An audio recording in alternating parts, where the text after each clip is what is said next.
do a cold open. What are we doing? Do you want to do cold? You love an alcohol. He loves an alcohol. I do want to think of it. Because it's efforts. That's the No, problem. it's not even that it's effort. No, it's just it's actually just more fun that way to just go into it. Bullshit. I Aaron. like to point out, this is the only show that I do, right? Yeah. And I like cold opens on it. So I feel like because it's my show, I should be able to do a cold open and not do an intro for it. Just So out of like, curiosity. Just remember also, I am the sounding board for a lot of the shows. So I am used to calling people on their bullshit. Out of interest, are you actually able to do a hot open? I could. Try it. It won't count as the actual. Like the cold open is the cold open. You Right? should just cut it off and then do a slow open to it. And me just going, welcome to what we're watching. My name's Aaron. We've got Jonathan. We've got Casey. That's the hot we've got open, by the Kara. way, in That case is the anyone's hot keeping open, score. yeah.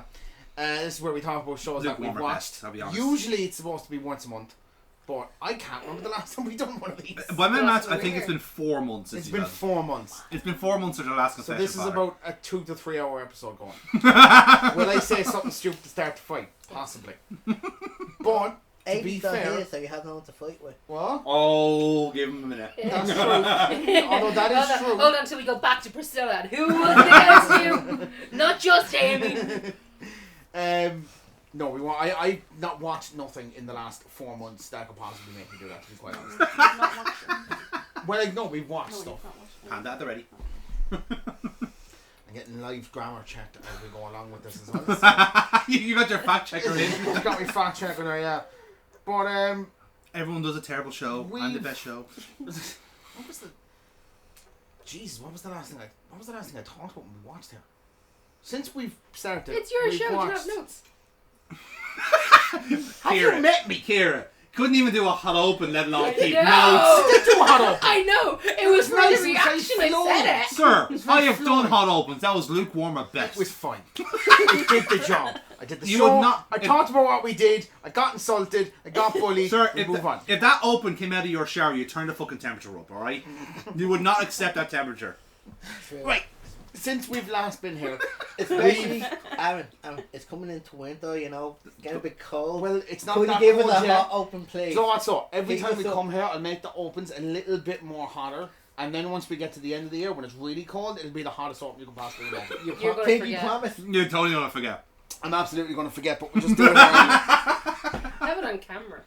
Evidence. Actual tangible evidence. We also have it on camera that he says I'll forget. Yeah. Yeah. So, Yeah, he's covered both bases there, isn't he? maybe I crossed my toes there and that doesn't really count now. Who knows? But since we were doing this the last time, I've watched 2.5 seasons of The Flash with Chloe, which I've given her an out on it. And I've said, After season doing 9 seasons of that is a bit of a slog. Yeah. Right? Because there's a lot of shite in it. Take note. Agreed. No, that's fair. So I I've said didn't mean to by the Flash. Yeah. So I have said to Chloe that the first 3 seasons are its own linear story. 1 leads to 2 leads to 3, so it's the perfect way of going about it, and it's very easy to just hop off after. Yeah.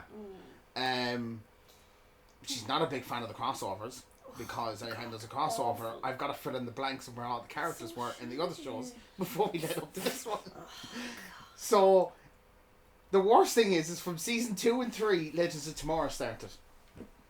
And having to explain exactly who they are, because the cast switches wildly from 1 to 2 in their seasons. She's sitting there and I can see the fucking eyes glaze over. I It's- skip to the part where. But I then we know also what's can't happening. skip to the You part can't. because anyway. But yeah, we watched all the Alien movies. Yeah, that was my that was her suggestion. We watch all the Alien movies. Which, Well, you wanted to watch the Alien versus what's he called? Predator. And I decided no. it's not. I thought they were canon. That's an actual alien called Predator, not like a different Predator. Yeah, not a different No, Predator. not like It's not Alien chasing Jimmy Savile. Yeah. No. That'd be a hell of a movie in Yeah, fairness. it though. would That be would be a hell a of a cracking movie, movie. yeah. It's like, Jimmy, could you fix it for me to get on to Wade in New Tiny Ship? Bring yourself with you as well, just But yeah, I wanted to watch the Alien vs Predator movies, and then We found out you said they weren't canon, Yeah. so we went, well, I'm not watching But them. it was shit already when we were starting to watch it. Yeah, but I thought because they might have been canon, it might have worked out. But it's making more sense why they're not canon. Now, after you watch Prometheus, it makes no fucking sense why they're in. But anyway. Yeah. Point notwithstanding, yeah. Yeah, I mean, it definitely makes no sense. I rewatched Prey, which was a Predator movie. She loved that one. Oh, yeah. Yeah. That's really good. It's, yeah. When I rewatched Oh, it, it's that was fucking so brilliant. good. We That started was watching in the movies. We seen Superman, Yeah. which I loved. I think that might have been the last movie I talked about actually, because it was about 3 or 4 months ago that came out. Possibly, yeah. Yeah, and then we watched Fantastic Four. Yeah. It's fucking great. Which, You were watching lyric about Fantastic Four, in fairness, Yeah. I remember that. the new one, yeah. The new one is fucking fantastic, I haven't and watched it yet. So the that's best thing nice. about it is that you don't need to look at anything beforehand because it's its own fucking little Insular. pocket world. It's insular. Don't need to know what happened beforehand. You don't have to watch 15 movies to lead up to it or a couple of TV shows. It's absolutely fine to just watch that if you want to. The second one would probably be in the MCU proper, but for now it's its own little thing. Fuck, what else? What TV shows have we watched? Peacemaker. We the second season that's currently on. Only Murders in the Building. Only Murders in the Building. That any came good? out then. Oh yeah. Oh, Oh yes. I have been hesitant to watch it because I'm like, is it going to be It's- good? Martin Short is Martin just Short and- amazing. Yeah. He's the best. All 3 of them. It's the No, perfect. they're all 3 of them, but Martin Short is Yeah, just, he is he's absolutely fantastic, and he's the lifeblood of the show. I good. think. He's so good. Might need to add that to the list. Yeah. Yeah. We'll get to that. We'll get to that. We've been working on something to get through our backlog. It's a Okay. it's a very novel setup. Very old. Yeah, it's very us. Only Murders in the Building. We had. There's been a fucking lot. We've gone through a lot of American Dad since the last time we had an episode. Actually, I barely even think we even watched that the last time when we started. And I said to you that Roger is my favourite Seth MacFarlane character ever. And I think she might be one around in that now. No, Stewie's still my It's still Stewie, but you can see why I would pick Roger. To be fair, that is a very tough question to ask. Is like, what is his best? We is went his through best this. written? Yeah. It would. Roger is so manic in his writing. It's like he's just bipolar. He's manic depression in one character. This is why I'm trying to figure out like yeah, that's a tough one now because I'm gonna have me thinking about that now for a second. Is like what is actually his best written character? Because like in terms of I mean, he doesn't write Roger anymore. He hasn't for. No, in terms of the years. concept of the concept of the character. That's what I'm trying to think. Like, yeah, it's actually it's a bit of a 2-horse race there, isn't it? He's so good. Yeah. It's just. I would throw Quagmire in there as well, but Quagmire becomes a bit of a one-trick pony after a while. Like the idea of a Quagmire is very funny, but like it has to go somewhere else. They did call that out after the Cleveland show got cancelled. Yes. It's like, why didn't I get my own spin off? And Peter's like, 'cause you're a rapist. There's no setup, there's no because you're a fucking rapist. He's like, I know. It's a self-awareness of Sarah Farrell to go like, yeah, I mean, it's a sexual offender. Like, come on, people, like, read the fucking room. It's not even a sexual offender or just a creep. It was just Peter's going, 'cause you're a rapist. Of course. I remember the same. Yeah. Just like, Adam, I don't know, for one-offs, I think Adam West is one of my... Adam West is Mayor Adam West is a fantastic one because, Yeah. like, I think Seth MacFarlane's real signature is the cutaway gag. Yeah. And I think Adam West is just the quintessential cutaway gag, you know? Yeah. That's the way I'm kind of thinking of it as well. I also do love the fucking head of the CIA in, I can't remember his name. Patrick Stewart. Yeah, but what's the his character's name? name? Oh, Director Bullock. Bullock, that's Yeah, his name. Bullock, Yeah, I was yeah. going to say Fucking Blunt, but brilliant, Blunt yeah. is a different Patrick Stewart project. But yeah, Director Bullock is a fantastic character. Again, similar thing. He is kind of like Adam West, actually. Yeah, now that I think of it, it's an extension of that kind of like authority figure gone loopy. Yeah. Essentially, yeah. They did actually have Patrick Stewart as himself in an episode. That was the. Oh, yeah. It was a Christmas episode? No, it wasn't a Christmas episode. It was a Halloween episode. Yes. Where they did a play. Oh, yeah. And Patrick Stewart was himself. And he's like, I wasn't sleeping. He shows up a lot, actually. Like He him does and- actually, yeah. As himself, he'll do it the odd time, alright? Yeah, It's quite shows good. up a lot. All right. But yeah, we've gone through that. I can't. I made you watch loads of things when I was like teenage girl movie. Oh yeah, I'll actually get those up, to be honest. No, Wild I Child can- was one of them that I Wild remember. Child, Angus Thongs and Perfect Song. Yeah, I just sit through those. Interesting choice of words there, Aaron. What were the other ones again? Let me have a look there now. Oh, there was Amanda Bynes, the Lizzie McGuire movie. Yeah. What a Girl Wants. With a Dozen. Pacifier. Pacifier. Cinderella Story. Cinderella Story. Parent Trap. Parent Trap, yeah. Yeah, there's been a I good had like few a there. category of all. It was like, what did I call it? Like kind of preteen Formative movies, whatever. Yeah. It was right up. Wasn't it all like over the course of 2 years? All these movies. Yeah, came it was out? all like 2008 or 7. It was after like the success of like the Princess Diaries. Yeah. and Yeah. 10 Things I Hate About You. Yeah. 2003, 2004. So you had One Girl One, 2003, Lizzie McGuire 2003, Cinderella Story 2004, Pacifier 2005. I know we watched more, but I haven't put them on in my letterbox. We watched Ray, yeah, that was good. the Ray Charles biopic. Oh, Yeah. interesting. Another biopic. You love your biopic. I do love a good biopic because we also watched It another really wouldn't be an biopic. episode of this if Aaron wasn't talking about a biopic. Yeah, Like, I think you almost have a 100% record of talking about biopics. I think on I've this watched show. the biopic every time. Yeah, Yeah. and we also watched 2 biopics. Should be a this time. segment by its own right. Like, what's Aaron's biopic of the week? I also watched another biopic. I Saw the Light. Oh yeah. About Hank Williams. Oh. It's got Tom Hiddleston post Loki. Hmm. Kind of just after that blew up, essentially. Right. It's fine. I thought it was okay. It's alright. It does drag a bit. You could knock about 20 minutes off that movie and I don't think it will make a difference to it. Hmm. Watch Dreamgirls. We watched Dreamgirls, yeah, which I suppose Cadillac is just Records. Cadillac Records, which is called a pseudo. They're not really Yeah. biopics, but they take a lot from real life Yeah. to develop a story. Loosely. Kind of like Mad Men. So that takes real Alternate reality. alternate reality type thing, yeah. But Cadillac Records was good actually. Yeah. I Oh, quite what was enjoyed the it. thing that we watched the day that I loved? Oh no, it wasn't that I loved. No. The shit there. What's the thing that's happening? The Netflix, the Irish shit. Oh, we House started of off the Guinness. House of Guinness, House of yeah. Guinness. Ah. Yeah. Yeah. There is a character. It's Don't alright. spoil it, no. It's the first 2 episodes that we watched. We haven't watched any else. We're gonna do that. There's a whole. There There's is a green tint.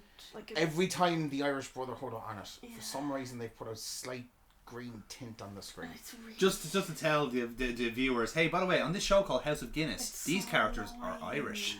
Like that's probably the biggest issue I have That's with it. my biggest issue. Some people were on about the fact of the accents. I'm like, they were No. Protestants in 1800s Dublin. If they didn't have at least up their own whole accents, it would be. It's not going to be real. Let's be honest.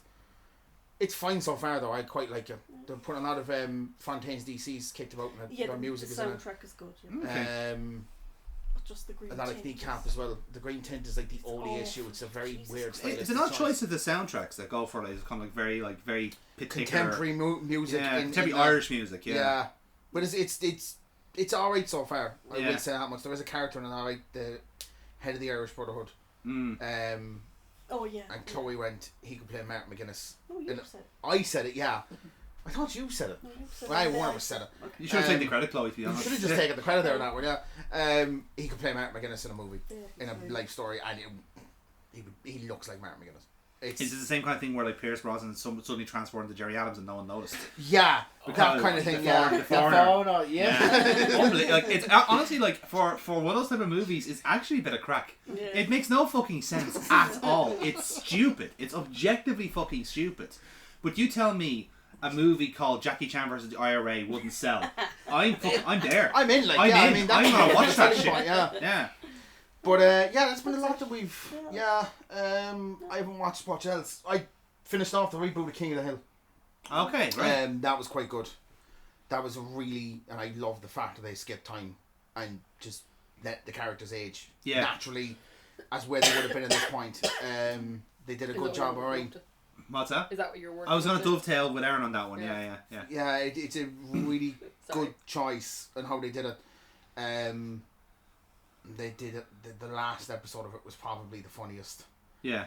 Because Hank's dad had another kid. I can't remember in the show where it was, but it was definitely Southeast Asia. He was good Hank Hank was bad Hank.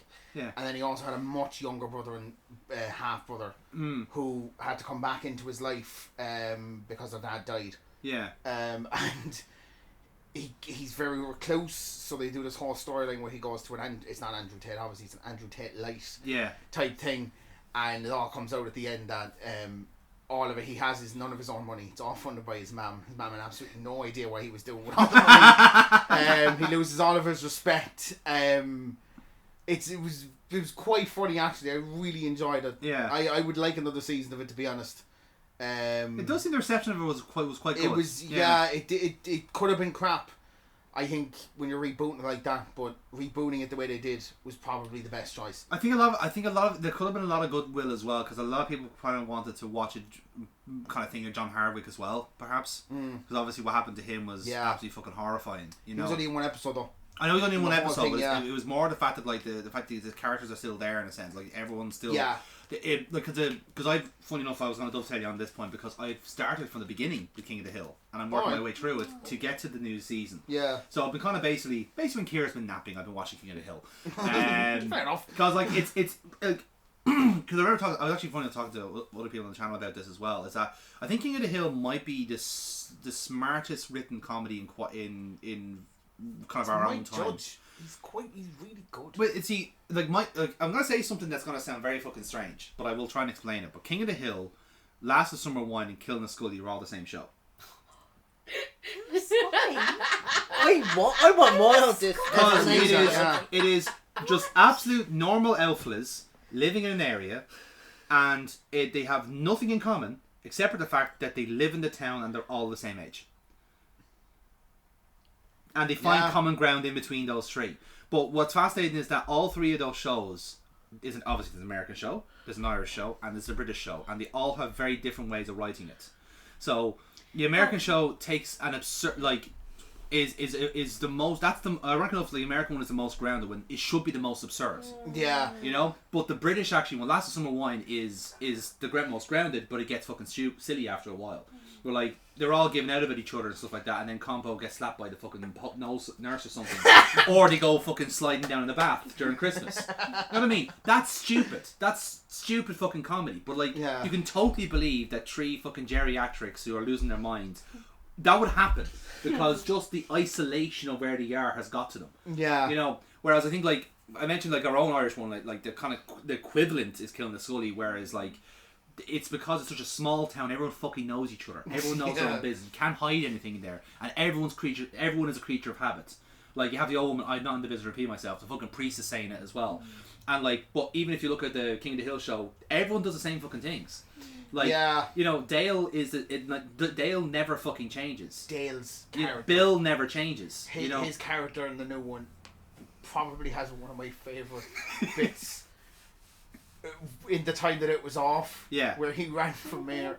No, it's fine. You can say what you want. Yeah. Like, I will get to it eventually. Like. He ran for mayor. Yeah. As a spoiler candidate, won, and then quit. Because he actually won. He's like, I don't want to do it. That is such a Dale fucking thing to do. It was such a good idea. Yeah. It's a weird thing where you have that spoiler, but it makes you. I want to see that because I have an idea of Dale. I want to see that. I'm glad you said that because obviously I watched King of the Hill when it came out, but very spotty. Like same with me, to be honest. It was like so I wasn't consistent enough in watching it, so like I know broadly what they're like. But now that I'm kind of like watching them back, I have a kind of a more kind of appreciation of how like the character's not multi-layered by any respect. Like there's no like it's not fucking Othello that we're watching here.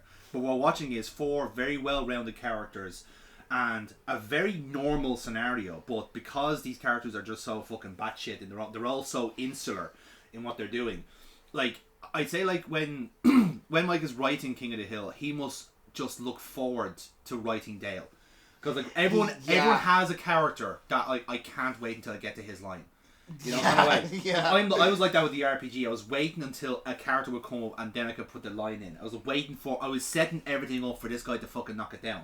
You know, the kind of way. And it's always the kind of thing. It was like, and I fit between that character all the time. Like in some aspects it's Jamie, some aspects it's fucking Jim Lee. And where some of them is like it's whoever knocks the fucking Skittles down. You know, and Dale always knocks the Skittles down for me. He was definitely the best written character because of post-COVID. Oh, 100%, yeah. Like he's the most fun. Every episode that's centered around him. It's like, how has no one killed you at this point? That's the thing. How you fucker survived in the digital age? He's so good. Yeah. And it's probably the reason there was a couple of episodes that were a bit fucking draggy in it, but you kind of knew when I looked at the synopsis of the next episode. Yeah. I'm like, oh, this is a Dale episode. This is gonna be fucking fine. I know this will catch me on for the next couple of episodes. But yeah, overall it was very good. It could have suffered. It didn't. It kept true to the characters while also giving them enough development that it didn't feel forced. Because as you said, there's not much to do in the town that they're in. Exactly. I think that's the thing, is that like they've had to invent fun out of their environments. And there's enough happened in the real world to bring the characters like new threads in them and stuff like that. So that's enjoyable. What else did we watch? I feel like I have nothing else in my head. Rick and Morty came back. Did you talk? I don't know how long it's been, but all the This Is England ones. Did you say that the last time? I feel like you mentioned This Is England before. Yeah. One of them anyway. I don't think you've done. I don't think we finished it off the last time. By the time we were recording the last one. Yeah, we went through all of them. Series, They were good. I thought was it 88 that I said was the grim one, but it's actually 86 is the one with the murder and the dad and the sexual assault, and it's that's fucking grim. There's no need for that to be as dark as it is. Yeah. Jesus Christ. No wonder nobody cracks a fucking smile. I went through the whole of your man. What's the director? Oh, he went through most of his movies. What's his name again? Give a hint. The guy who does This Is England. Shane Meadows. Yeah, okay. Yeah, most of his movies. Some of them. That series. Yeah. Dead Man's Shoes. That was sad. He's a lot of just. Yeah. He does lot of the kind of British kind of grime movies, doesn't he? Yeah. Dead Man's Shoes is apparently one of those that like British like certain British culture love that movie. It's a seminal movie for them. Sad. It's really dark. But they love that shit. They love fucking grits. Grits is their fucking word of the day. Soaps. Yeah.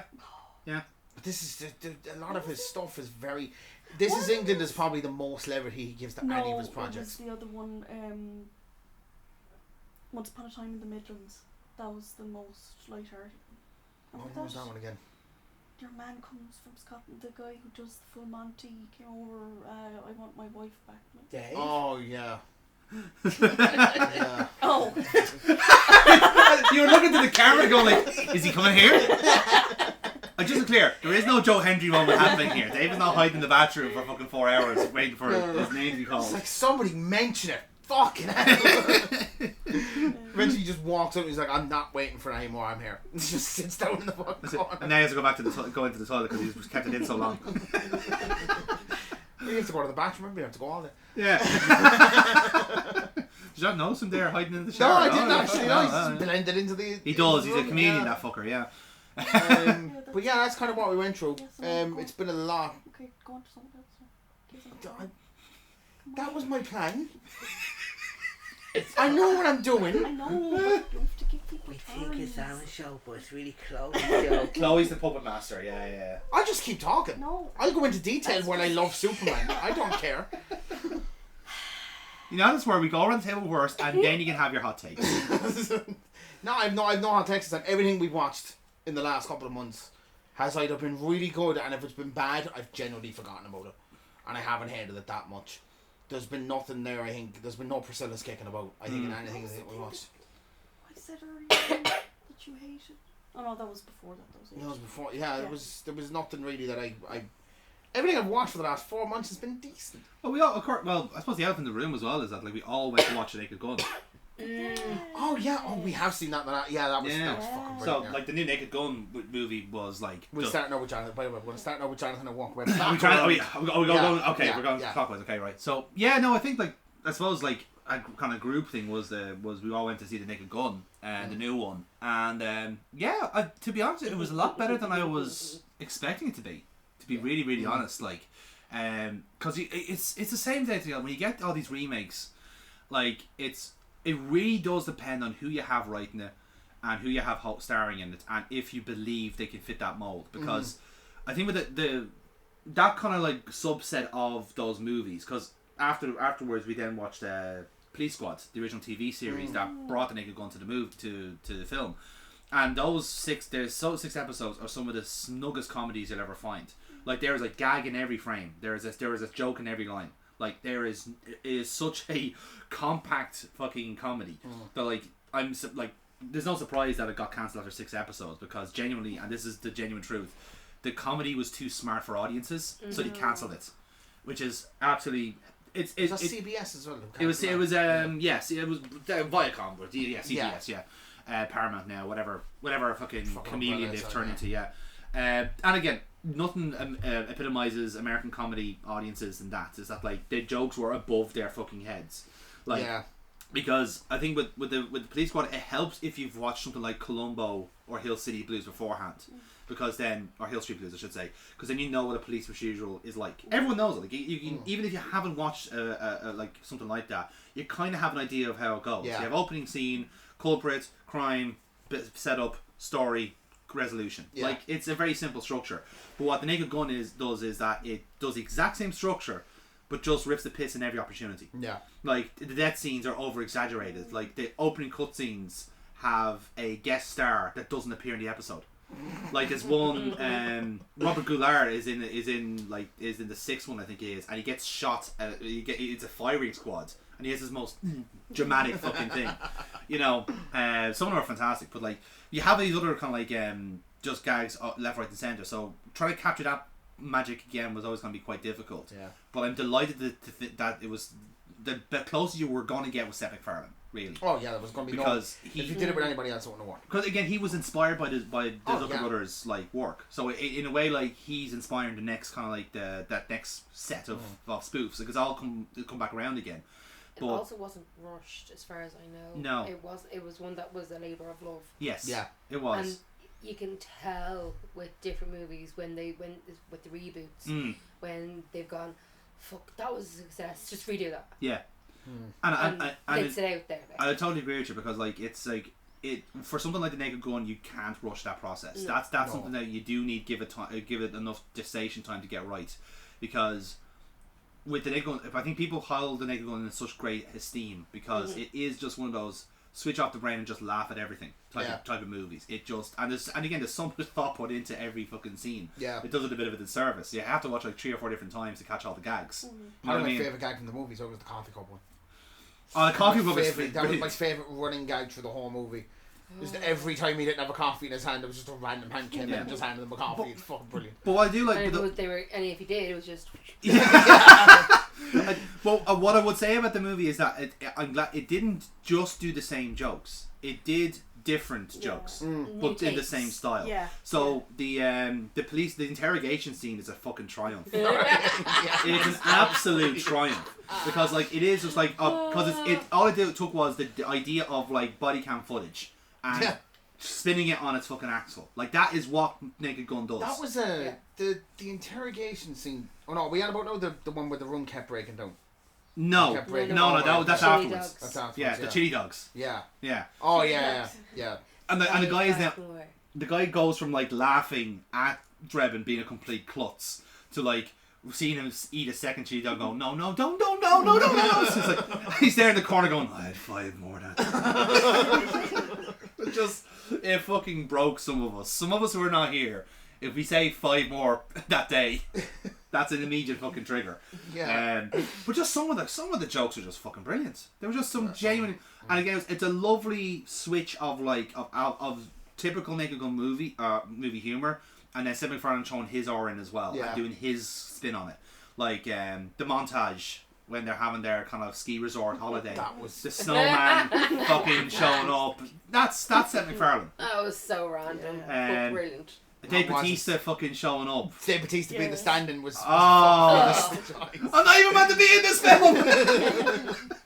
Great stuff. Absolutely great stuff. That whole bit though, he punches the stomach and he's like, you're not supposed to do that. Oh, that really hurt. Is it? He hit the soft part of my belly. It's like, yeah. It's a fight scene. It's like, is it meant to hurt? Yes. It's just wonderful. And again, I've never been in a fight before. And finally being in one and realising that actually hurts. But again, like the villain is such a very obvious piss take on Elon Musk. Like, Yes. what better way to humiliate Was, yeah. that type of person? Like, okay, if it's not Musk, it's Bezos. If it's not Bezos, it's Thiel. It's that prick. Yeah. It's always that prick. So like, just any one of them is a coward. They're all just fucking soft human beings, you know. But like, it was the fact that you can just like undo them with one punch to the stomach. You know, it's a wonderful message. But no, great movie. Honestly, like it was so much better than I had any reason to be. Like, I was expecting it to be kind of halfway there to get some of it right, but just some of the stuff they did on it was just everything was the right answer. For someone who considers like Naked Gun to be one of his favorite films, like I was so fucking relieved to see it nail the premise. You know, so yeah. Liam Neeson as well wasn't just an actor they picked that had action movies behind him. Yeah, and felt like a fit. This has been something I think he's been wanting to give to him for years, and needed the right time and needed enough coercion to get him to do it, because he's taken the piss out of him and used him in Family Guy. Yes, he had the very famous bit in Ted. The Ted scene is fantastic. It's fantastic. He also read him in A Million Ways to Die in the West. Yes, but never changed his accent, so it's an Northern Irishman in the middle of the Old West in America. It's a brilliant bit as it is, even though that movie's a bit iffy. It's iffy, it's iffy, but it has good scenes, but not the full movie. It was like clearly he had him in mind for this. Like there was no other actor he had in mind for this movie. But again, it also kind of shows the point that they actually understood the assignment. Was that they didn't have Liam Neeson doing a Leslie Nielsen routine. They had Liam Neeson doing a Liam Neeson routine. Yeah, that was the thing. Like he was just taken straight out of a take in a movie and flipped on an axle. Yeah. Like, the character was grittier than Frank Drebin, but that's the whole point, because Liam Neeson inherently is grittier than Leslie Nielsen. Leslie Nielsen was a soap opera actor. He had gravitas, he had poise and all this sort of stuff, but then let's flip the deadpan on his head and see what happens. You know what I mean? It's like, you were talking about like Peacemaker earlier on. Like the reason a lot of that thing works because John Cena is inherently the master at deadpan. He is a master deadpan, but then he can also go octaves higher. Like he's such a min-max type of actor where like he can go so low and be completely fucking flat, and then go also like hyper mode. He's another actor you probably could have put into Naked Gun and it probably might have worked. For what it's worth, I thought Cody Rhodes did fantastic in it. Like if that was a fucking branch into fucking comedy, he did brilliantly. His delivery in that scene is fantastic. Further in the back, it's like could have been 50,000. It's like he was running away, 50,000. He was white. Tony Burns. It's just commentary as well. Oh my god, fucking brilliant, absolutely fantastic movie. So in terms of the other stuff we've watched, we've also watched quite a bit. It's been 4 months to be fair. It has been 4 months. There's a lot there, and we have actually had stuff to watch as well. We haven't just been in our hovels, avoiding stuff. So, we've become obsessed with Dropout, as I think we were showing you off screen. Yes. Watching all of the different series there from different versions of Dimension 20. We've done 3 campaigns of Dimension 20 now. So and this is going way back when. This is more before COVID hit now they were doing. But it wasn't be too far away actually in terms of that. They did a great campaign, D&D campaign, where it's set in New York, but it's all D&D characters, so they're all different classes, but it's still a very urban environment, and they're all New York characters and stuff like that. Really good campaign. Yeah, really good. Their baseline of Game Changer, which changes every show. Yeah. Very imaginative. Very good. I love the one where they're spinning the wheel. They're wearing these Velcro suits. They have to spin a wheel, and it's like you can only talk without showing your teeth. Improv. It's an improv thing. Based thing. Or you have to go big at the end of your sentence. All of these sort of stuff, like, or you can only be positive. But you have to remember all of these, and you get more points. But then you also get points for calling out, he didn't do that or that, and then you can swap. Yeah. And then you can do these sorts. They layered it and layered it and layered it. It was just brilliant. It's very funny. Yeah. I suppose we've had Brian on as well, who's kind of talked the virtues of Dropout and Game Changer in particular, and like he was the kind of one that kind of really got us into it. And in fairness, like, it was a fucking great show, because like I think Dropout is, like, obviously it goes without saying that Dropout is kind of ahead of the curve in terms of like the subscription model as well, because they've been doing this for a couple of years now, and a lot of other places are starting to catch up to them to that respect. But I think like they could be the best at actual original content when they're as they're living within their means. Yeah. You know, like it's easy for somewhere like say like a big entity like Amazon or Disney or Paramount to be able to just put money behind something. But these lads are doing it from scratch. They're doing it like through subscription basis, through goodwill, and they're trying to like they get sponsorship here and there. But even when they do a sponsorship, it's clever use of the money. So the episode that like that uses that, like they got a massive sponsorship for LinkedIn, right? To the tune of $100,000, right? That's fucking that is game changing money for any fucking company. But and it's because he knew someone in LinkedIn, so he said, "Fuck it, can you give us $100,000?" Yeah, sure, no problem. Send the money in. But the way how they used it was that they did a lampoon on one of their cast members. So they did this kind of fantastic Who Wants to Be a Millionaire parody where they had all the seats around and like it's fastest finger first, but like you have to draw a horse or something like that, and like. And he gets up, he wins the fastest finger round, and he gets up then, and it's all questions about him. Right? So that's when you immediately go, oh shit, okay, this is interesting. Yeah. And then you get all the kind of the live lines, but they call them different things, but they're all very specific references to his work already on the show, or his work as a comedian, right? Nice. And as the episode goes on, it's very fucking clear that he's being given money by his people, and behind the scenes it's because his mum had died of cancer, and they wanted to reimburse them and the family in a certain respect. But the way they got him to that point where he could actually win. What's that? Reimburse is the wrong. It is the wrong word. Well, they wanted to make his life a little easier. Yeah, exactly. Yeah, it was the wrong. Yeah, exactly. So, but the way they got him there was very clever. So like they had like it's like, oh, there's been a Bigfoot sighting. And it is just some guy standing there in a Bigfoot just waiting, and he's there for like the entire episode. Like he's activated very early, but the thing is that it was only until like the second last question they actually get an answer wrong. So then the Bigfoot sighting happens.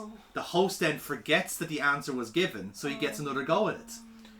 I was like, very, very clever little thing. So they tried everything to get him up to that point of getting to the Star Prize, And like I said, in between these, they break up the kind of the tension with like this very clearly shit sponsored ad for LinkedIn, where you have big banners come up and like little placards come out to the people and go, "Wow, LinkedIn is such a fantastic service for connections." I was like, it's a trick. Here, Jacob, just read this for me, please. Yeah. He goes, LinkedIn is da da da. So kind of like the Wayne's World sponsorship thing where they're just like putting stuff into the screen, the Pizza Hut advert and stuff. Yeah, it's a great spin on it. And like I said, like the most recent season of Game Chamber has far and away been the best one. Like they have been successfully able to kind of like top what they've done in the last season. Again, it helps when you have the extra budget and stuff like that, and they're getting a lot more kind of recognition for what they're doing. But it's their use of like when they have a good concept and they know they got something good, they don't let go of it. So a lot of their other shows are spin-offs of stuff they've done on Game Changer. So the show Gastronauts, which is like this kind of like, it's kind of a cookery challenge, but second by comedians, and it's all like really shit challenges that's designed to throw them off. Make the driest meal ever. Yeah. Make the beigest meal, or make the one that's going to make me the most horny. Yeah. They're the prompts. Yeah. And they have half an hour. Yeah. It's But that was like a sub challenge in one of their finales, like before COVID. So when they came back from COVID, they said, "Fuck it, let's launch as a full show." Their other one better when they do it that way, I think. It is, yeah. Because at least then you accidentally made a fucking backdoor pilot or something. You've literally done it's like so they're just like starting off another show called Make Some Noise. They've done a couple of seasons of it already, but they have a new season starting now, and that was literally just like three lads making sounds. That was the whole game. That was the whole episode of Game Changer, was to make sounds based on the prompts you have, and they get more and more. Like it started off with I've seen that bit there before we started. Yeah, that's... make a noise of a duck. Here's a fox, and so that. And North Dakotan. Like it got more and more times, and then they realized, hang on, this is just fucking Who's Line. Let's just do Who's Line in the off season. Yeah. And they've made it good if they get Wayne Brady on. That's when they made it. And that episode is unreal. It's fantastic. It's a singing one. It's they get a prompt or a genre, and they have to sing on the spot. Yeah. And it is.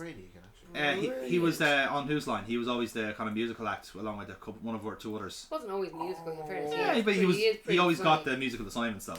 Yeah, Yeah. I know who it is, yeah. Barney Simpson's half brother. Yeah. I knew he was going to say that before he even said it. And even my brain went, I know who that is. Yeah. I know who it is, but I'm just going to confirm it for myself. Exactly, yeah. But no, the last season's been fantastic. They did a secret episode because they had like an actual finale, which was the kind of an election spoof that they did to be honorary president of Dropout. So that was meant to be the actual finale. But then they did like a secret. They teased a secret episode, and they did this like fake crash out on Instagram from Sam himself saying, "I don't want this episode shown," blah blah blah, whatever. So they had a secret launch, and basically, Sam, the actual host of the show, thought he was getting a shoot for Variety, with an actual article and stuff like that, and it all turned out to be a trick. Oh, so he got basically kidnapped for the day and put into like a escape room castle. Oh. And the whole idea was basically his kind of like partner in crime, his nemesis, if you like, is Brennan, who's the host, who's the DM for Dimension 20. But whenever he's on, normally he gets like loads of fucking shtick. They bully him. Yeah, they bully him because he's too competitive. So he's trying to win every single fucking game. And the thing is that like he likes being right. He likes being right. He's adamant. He's all these different things. And what they've done is he always put him on prompts where it's not actually about doing your best. Sometimes it's being middle in the pack is actually the right answer, or you have to like do certain challenges but your heart rate can't go up. So like they triggered him by like, you know, giving the other two contestants easy prompts and him an impossible one. And you can hear him going, calm down, calm down, calm down. So basically like it is literally stuff like, or even there's an entire fucking episode where the whole point of the game was that he couldn't win. So it was just yes or no prompts. But whatever he said was the wrong answer. Was the wrong answer, yeah. And then if the other two contestants figured it out, they got a crown. It's like real fucking like it was just such a dick move, you know. So this is him getting his revenge on that, and literally the whole thing is like, now this is an escape room where you genuinely have to try your best. These are all very solvable puzzles, but you have to think about them, and it's all references that are worked beforehand. There's cameos, the whole shebang. It's a love letter to the Game Changer, and you can literally see Sam geeking out. He's like, oh, the art department! Oh my god, the work we've done on this! Like, and Brennan's like, stop praising us and be terrified! But even he's fucking cracking up as well. Like, they're both in on the joke. So yeah, that's been the bulk of our watching. They now launch a new spin-off called Crowd Control. We showed you that earlier on. So, one of the episodes of Game Changer was a stand-up challenge, where they got 3 stand-up comedians to basically do crowd work. But the crack was that they do crowd work initially, and then they reveal. Then some people take off their kind of hoodies and the top layer, and they show shirts with prompts on their shirts, and they do them, and they're all like just random stuff, you know. But again, they're interesting people. They've got something about them. And the second time around are red flags, which is like former cult member or chased by a serial killer or something like that. And just some of the fucking stuff, like obviously that episode went so well, they said we have to do this for real. And it did. Now there's a full season now that they're coming out with. And the first 2 episodes have been brilliant. I just really enjoyed them. Bob the Drag Queen was on the first episode. Yes. And he was fucking brilliant. He's absolutely tremendous work. So fun. Yeah. It was really, really good. So yeah, no, they're just knocking out of the park lately in terms of content. Like we said, I've been watching King of the Hill on the sly.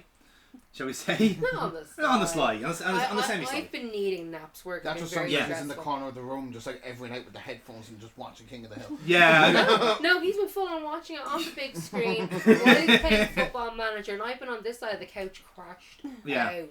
Yeah, just every now and then I'm in the corner and Kira can hear me going, "Why is that right, Peggy?" And we've got a temp starting on Monday. We've got new people starting halfway through October, and I am just. I'm able to breathe again. Yes. I have been coming home and literally eating food, crashing out. Yeah. So my watch list is significantly lower. Well, we haven't covered Master of Australia since the last episode.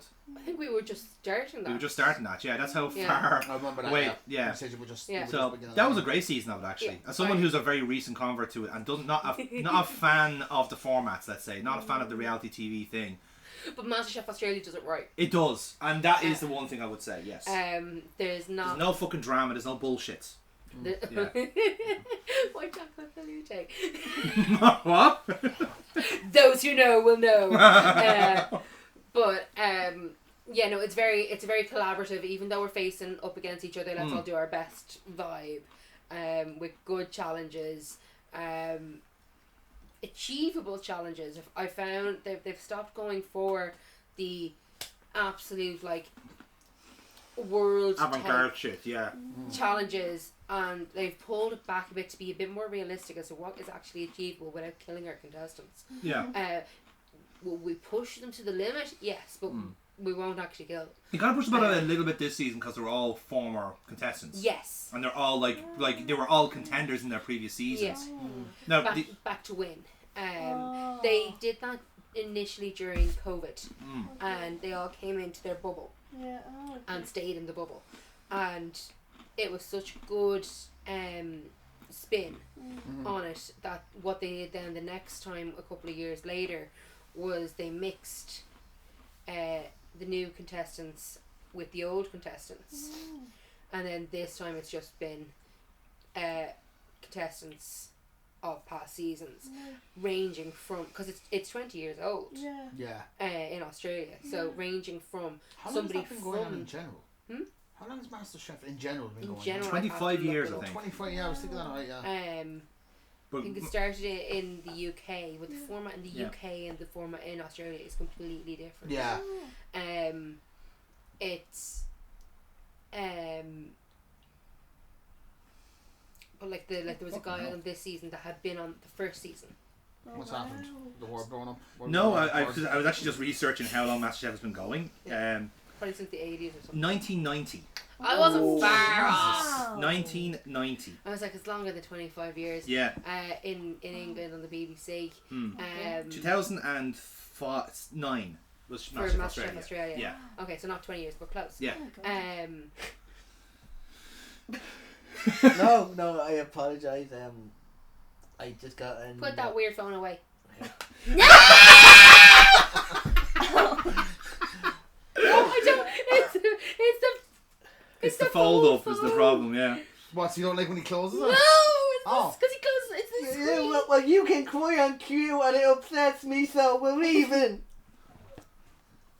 Ish. I'm sorry, Kira. Oh. Jesus. Taking away the squish from the... Is it? I should just bring care into my job sometimes if I make a mistake. And Yeah. That's how I'm feeling right now. But yeah, no, that was a good season in fairness, because like I said, there was a familiarity with everybody, and even with the judges. I think one of the judges was on the same season as the contestants, so they had a rapport. Oh, and Andre, yeah. But no, it was great. I like, in a weird way, like with the it felt like they didn't have to go through the kind of preamble of like, okay, let's see how good you actually are. They know how good they are. Yeah. So it almost felt like in terms of, okay, we can start off the standard challenge up here and keep it there. And just take them out of comfort zone every now and then, but nothing severe. It's like everyone knows who they are here. You know? Even the juxtaposition of Andrew being like one of our challenges was to chop an onion in his first season. In the first season of MasterChef, some of the seasons like they were very basic. Yeah. I remember one of them was separate eggs, whip cream by hand. And chop an onion. Jesus. They were the three. That was one challenge on its own. Right. It's almost like a skill of how good you are as a chef. Yeah. Your basic knife skills, whisking and stuff like that. In comparison then to now, he's like, this is a world apart.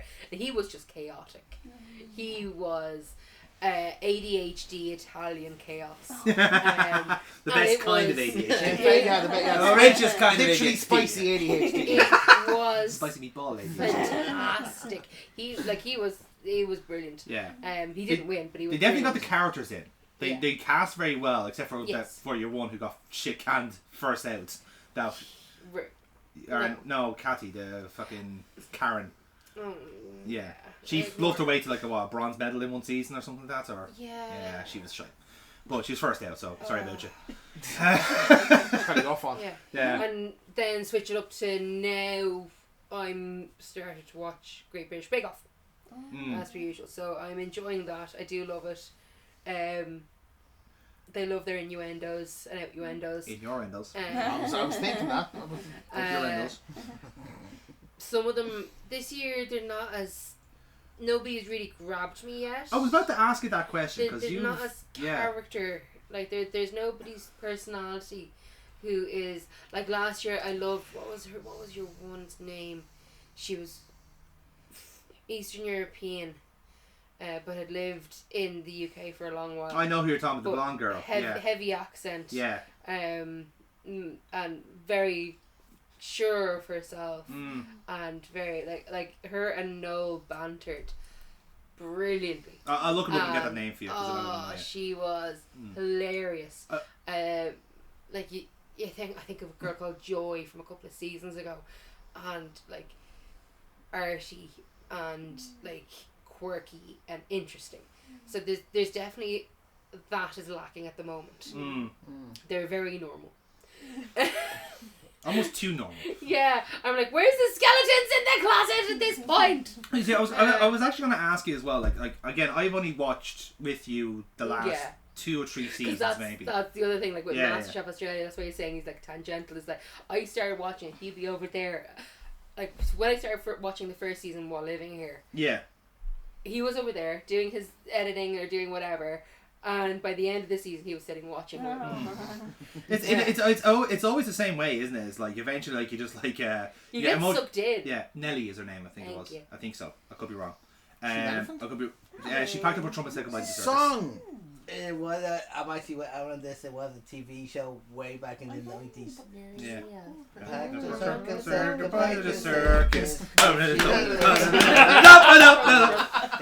head was caught. But no, musical number on this episode. Well, we had to stop though before we got to the monetized. What I was going to ask though, like because you've watched this show more than I have, and I've only got a very small sample size to work with. Do you think it's a bit of a weak class this year, or is it just me? Well, the very first guy was fucking shite. Like it looked like he just like got woken up that day and been told he's on the fucking Bake Off. I was shocked, like considering that the amount of people who normally apply to be on it and the standard. I was like, what is going on? And then here? the other like, guy. all of his bakes failed. Oh well. Like he was a disaster. Yeah, one was fine, but like the other two were like his showstopper was fine, but the technical and his specialist one was shite. Like really, really bad. Like these are the ones you fucking practice going in. Yeah. And it looked like he was the first time he even tried to fucking put chocolate on a cake. Oh god. So he absolutely bottled it in front of the camera. Oh, absolute bottle job. But like genuinely he just looked bemused at his own antics. It was like it looked like he had no control over his fucking limbs, let alone over the fucking cake. Oh my god, he was just woke up that morning and was like, oh fuck, it's today. Yeah, oh, yeah, exactly. Well, I'm outside right now? Yeah. Oh, Jesus Christ. Okay. Yeah, Hassan, Babs. Hassan, yeah. He was the guy who, it was like he was an engineer and he was like, I'm going to be like the guy who won a couple of years ago kind of thing. He's my hero, he's my inspiration or some shit like that, yeah. He didn't say it, but that was the engineer win. Yeah. Very annoyed myself with that job. End credits. But then the other guy as well, the guy who went like after the episode as well, was just as bad. But like he was a bit fucking ratty. He was like. Yeah. I'd say he has a wicked temper. Yeah. Because Alison said something and he whipped. There was a whip on him. Yeah. And the dagger looks. I was like, oh Jesus. Yeah. Don't get on the wrong side. And you can tell from the edits that there was like there wasn't a funny follow up after that. They just cut us. Like, okay, never mind. He's pissed. Yeah. Yeah. They won't if they don't like you. They won't protect you. No. In fairness, no. Yeah, in fairness. Like the reason why I do love watching Great British Bake Off across a lot of the seasons, regardless of like even from like when Mel and Sue was there, like when they were hosting, like if somebody was crying or having a hard time, they used to start cursing around them. Oh. Because it meant they couldn't use the footage. Oh. Oh, that's a good way of going forward. Like so simple. Yeah. But even like last year, somebody was having a meltdown. Somebody was having an absolute. Oh, I remember that. Yeah. A lot had gone wrong, and was just having a little breakdown. And Alison was like, "Come here," and took them off and had a chat, and they showed some of it, but not all of it. And then they were able to come back into the tent and continue on. But like there's a bit like nobody takes themselves seriously. Like they have them all in get-ups at the start, like the judges, like dressing up in some random shit. There's some weird Jurassic Park funny. one this time, wasn't it? Like there was a weird Jurassic Park Yeah. knockoff this time. Yeah. Yeah, that was funny. Yeah. Like they had Paul Hollywood dressed up as a T-Rex. But it also matches the tone of the show as well. Like it isn't ultra competitive. It isn't backstabby. It isn't anything like that. Like it is just a couple of fucking shut-ins in a tent for a couple of weeks. Like yeah. Well, that's grand. That's what it should be. Yeah. And we're not going to take ourselves massively seriously. We're going to have a bit of fun. We're going to do some bacon as we go along. Brilliant. Yeah. Happy out. Delighted. That's what you want. Yeah. What else have we been watching? Strange New Worlds. Yes. The third season of it. It was probably the worst of the three. Really, wasn't it? It's like in terms of seasons. Yeah. Yes. It was. I'm a bit worried for it, I'll be honest. Like I know so goes the story that basically it's going to be a 5-season run, and the 5 seasons is literally going to be like a short like transition. They basically want to pivot to like a full reboot of the original series with like new cast members. And Spock. Yeah, Kirk, Spock, and all them. Yeah, because they've already got their new Kirk in Paul Wesley, who was one of the brothers. Vampire Diaries. So they've already got their new. They've had their new Spock for years, which is Ethan Peck, and he's fantastic. He is the best Spock since the original.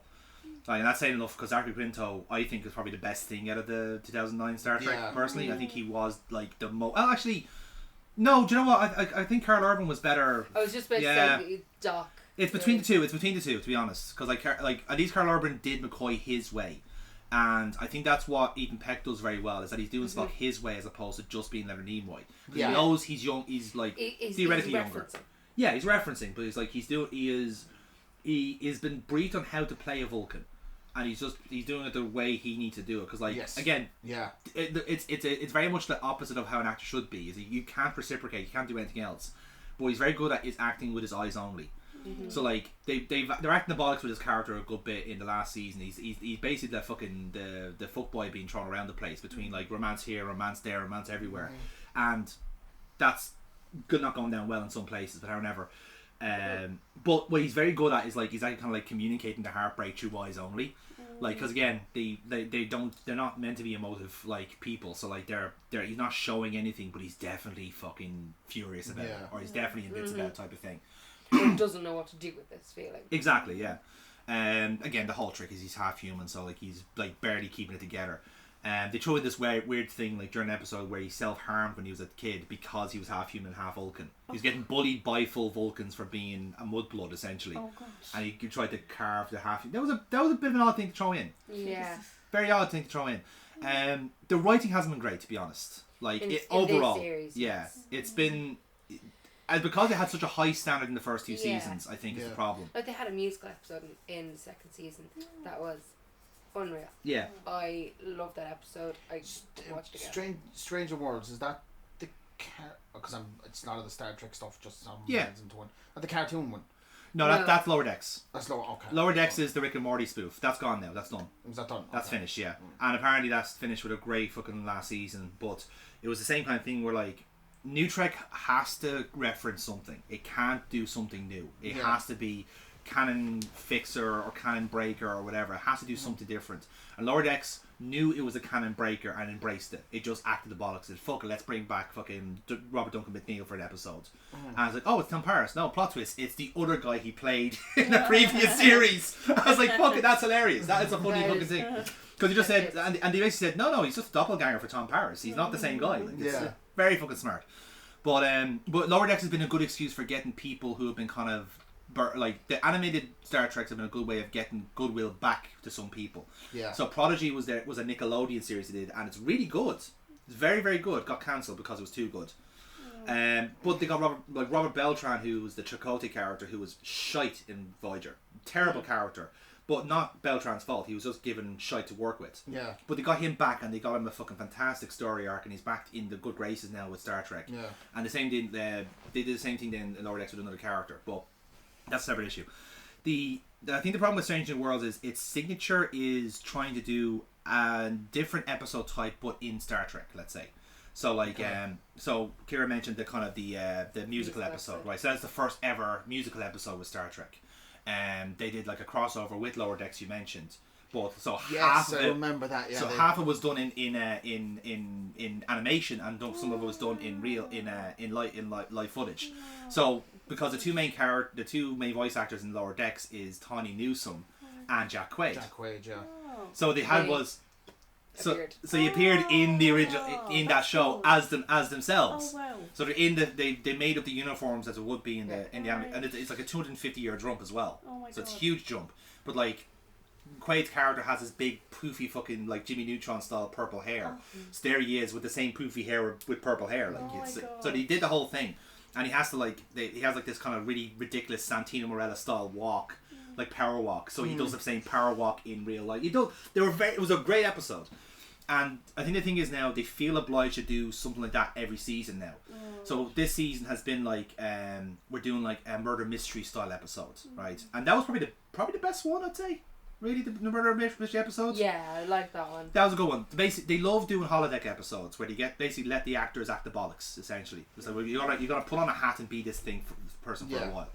So they basically did a spoof of Star Trek inside Star Trek, where they did like a murder mystery, and it involved this like production of a science fiction show in the 60s, and the special effects are terrible, and the acting is awful, and the fucking costumes, like Paul Wesley. Jenny was told by, and of course the director was Jonathan Frakes. Because I think Jonathan Frakes, because he was Riker, he basically gets first twist on the scripts he likes. I think. Yeah. He has enough sway to go, I want to direct that episode. And because I think he might have directed the musical episode as well. I could be wrong. Just check season 2 there, because I know he directed 1 or 2, and I think just by standalone. No, he did the crossover, because Jack Quaid did a ad lib where he jumped. There's like a saddle in the captain's fucking lounge. So Jack Quaid did an ad lib where he went whoop Riker and hopped over the fucking saddle. Oh, I've seen that. Yeah. With Jonathan Frakes is there. Yeah, I've seen that. So that's quite good actually. Yeah. But that was a good crack. That was a good guy. But yeah, so they basically did like, and so Paul Wesley is basically told by the director to do your best William Shatner impression. So he does what everyone else does with William Shatner impressions, and he starts high and pauses, and then trails off the end. And it is purely just that terrible acting, and the dialogue and everything else, and like all the female characters have skirts up to their fucking arses. Of course, yeah. And it's a fantastic 5 minutes, and then they do the intro in that, and they cut down to the actual episode, and they mix it in between then, so it kind of becomes like a Knives Out style episode, where like there's a murder in the room, people are getting bumped off, and everyone's playing caricatures of like people involved in the original production, right? Yeah. Very good episode. Really, really fun episode. Goes nowhere. Is the problem. It goes nowhere. There's only two or three episodes actually have a bit of connective tissue to them, because that's what they wanted. They wanted standalone episodes with a bit of a backbone, which is fine. The problem is the standalone episodes were a bit meh. You know, they were too obsessed with like, it has to fit here, it has to fit there, it has to make sense of something. It's like it just doesn't. You can just make good science fiction. You can just make a good show. You know, it's like the writers couldn't help themselves but saying this is connected to this person, whereas we're going, I don't give a fuck. Like in the season finale, which is phenomenally written, tie up of everything, and they do this there's a fantastic sequence where basically the main character has a kind of a love interest, but with Pike you know he's going to die. It's been well established that he basically becomes a vegetable from a certain point on, and he goes to live on a planet then with his true love, right? That's already been established, and in previous works he's seen his future. He knows he's got a ticking clock. He's got about 10 years left until this happens, right? But the woman he's going out with at the moment knows about this, and they're basically enjoying the time they have together. So she has a health problem. They kind of frame it like it's a kind of a terminal illness, but they found a way to sedate it. So it's been going back and forth throughout the season, and basically realize, okay, this person actually has a use in the universe type of thing. It becomes a very existential, like, I'm the fucking hero of the God cosmos type of shit. So her gift to him at the end of the episode is that they get to live a lifetime together. And it's all done. It's all like parted by scenes. They start having kids. They got grandkids. She starts dying. It's all done so fucking well. It's genuinely a powerful 10-15 minutes of TV where, again, it's that kind of... What Star Trek does really, really well is gives you a hypothetical of, like, what happens if you could live that life in 10 minutes? It's the what if. Yeah. It's the what if. It's very, very good at that. And especially when you have the actors who buy into it and go, okay, this time I'm 5 years older. Like It's this is the same director who directed that one, Mara, actually directed the Hegemony. I'm not surprised because she seems to do those finales very well. Yeah. So yeah, she was she did great work with this episode, in fairness. So even in that, like, there's this beautiful sequence where, like, he realizes he's meant to have the accident, so he goes off to have the accident. They do this kind of little rhythm theme of, like, there's a knock on the door, and that's a time skip. So when there's a knock on the door, it's move on to the next thing. So he goes off and supposed to have his accident, but he comes back fine. And he goes, what the fuck is going on? Blah blah blah. They live their life together. She eventually dies in this kind of scenario. Once he answers the knock on the door, it's time to go back to the real world and go back to what's happened.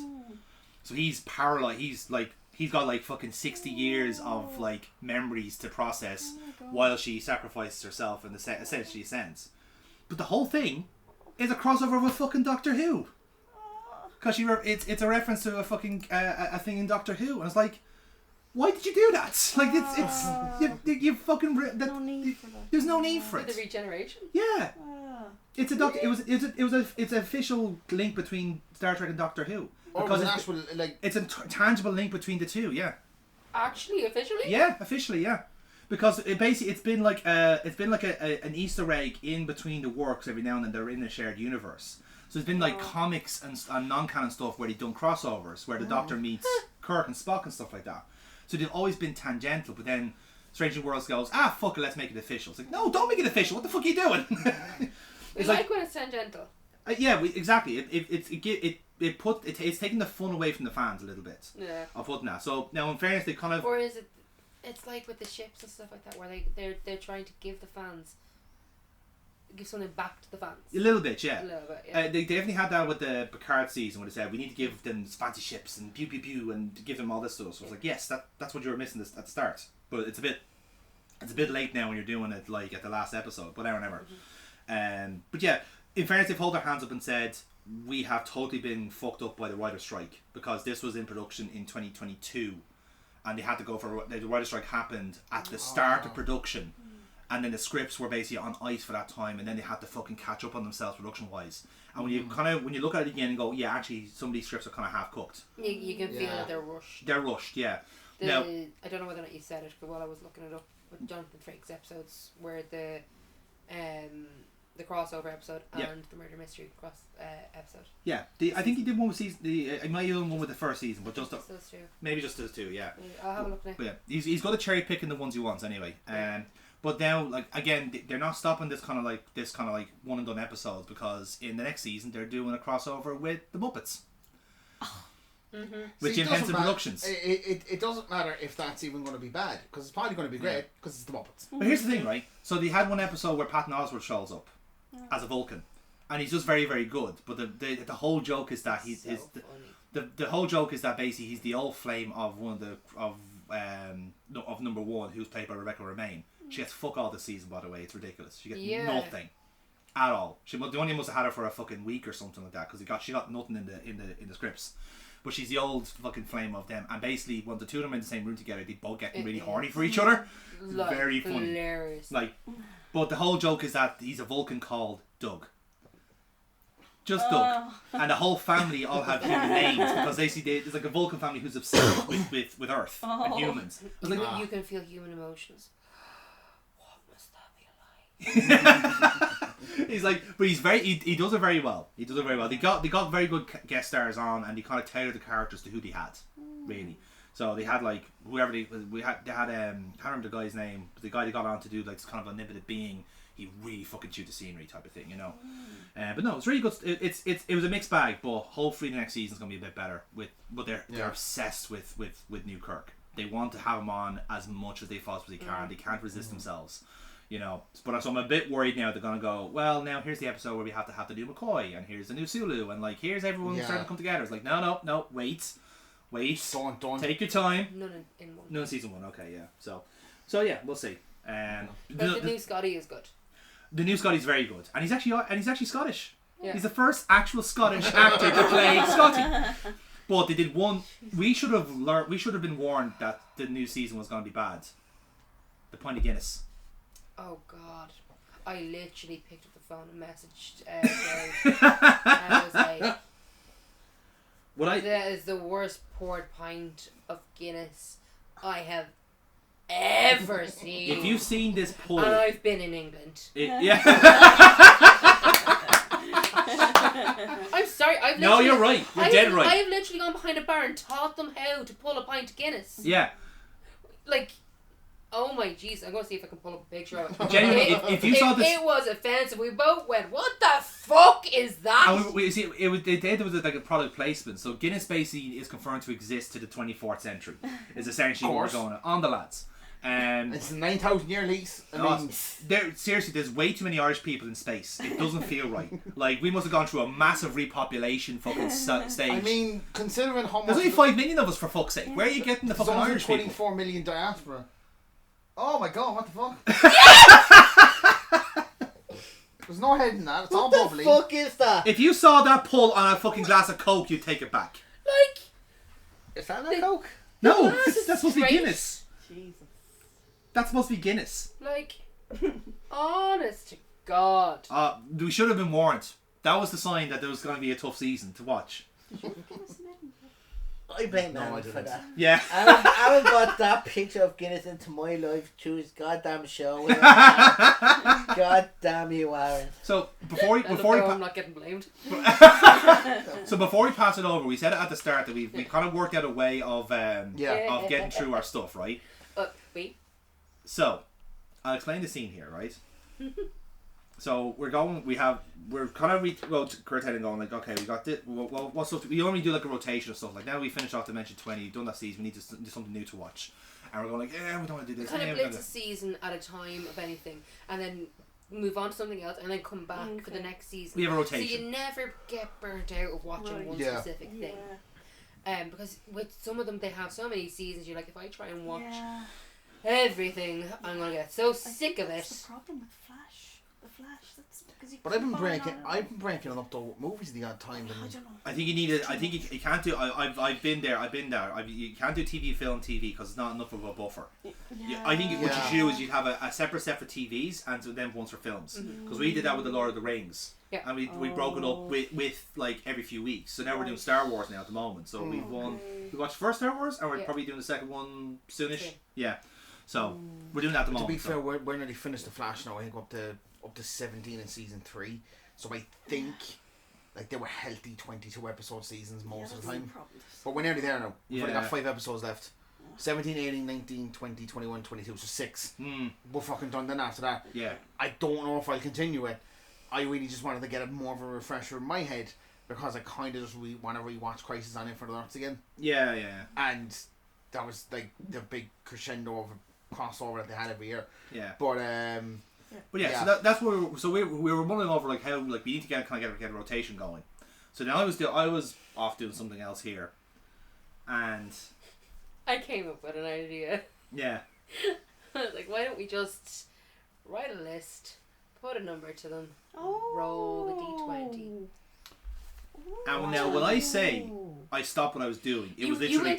You were going in there, you were bringing in stuff, and you went, you can't do that. That's exactly what I said. You can't do that. I came back out, grabbed the notebook, and started writing. Yeah. Not even remotely joking here. That sounds really good. I like our plan that we have. Yeah, but that might spice 2-2. it up every now and then. Yeah. The way we do it is... Things towards the back now. There you go. 24 pages Right. on page. So literally, we did a full list of 20 things, and these are just TV shows. Like we could do one for movies as well. Yeah. So like, if it's in that one... Except that we were doing Star Wars when we're doing that in order. Yes. We're doing it in release order. Release order, yeah. Not chronological order. Yeah, that's what we did with aliens. But basically, once we finish the season or something, we'll cross it off and replace it with something else. Yeah. Okay. So this is our 20 here. We got, so our 1 is Stargate, SG1. Yeah. So we've been kind of clever with the numbers sometimes. Yeah. So NCIS LA is 2. We got King of the Hill at 3. We got MASH at 4. The Bear at 5. Dairy Girls. The Boys. X-Men 97. which has been on the back burner. We haven't Yeah. got stuck into it yet, really. 97 That's what is I watching. Yeah. so ridiculously good. Yeah, This I probably- love the art style. The art style is It's- brilliant. Oh my god! And the whole storyline of the last season that came out was fucking. Mwah. Yeah. Yeah.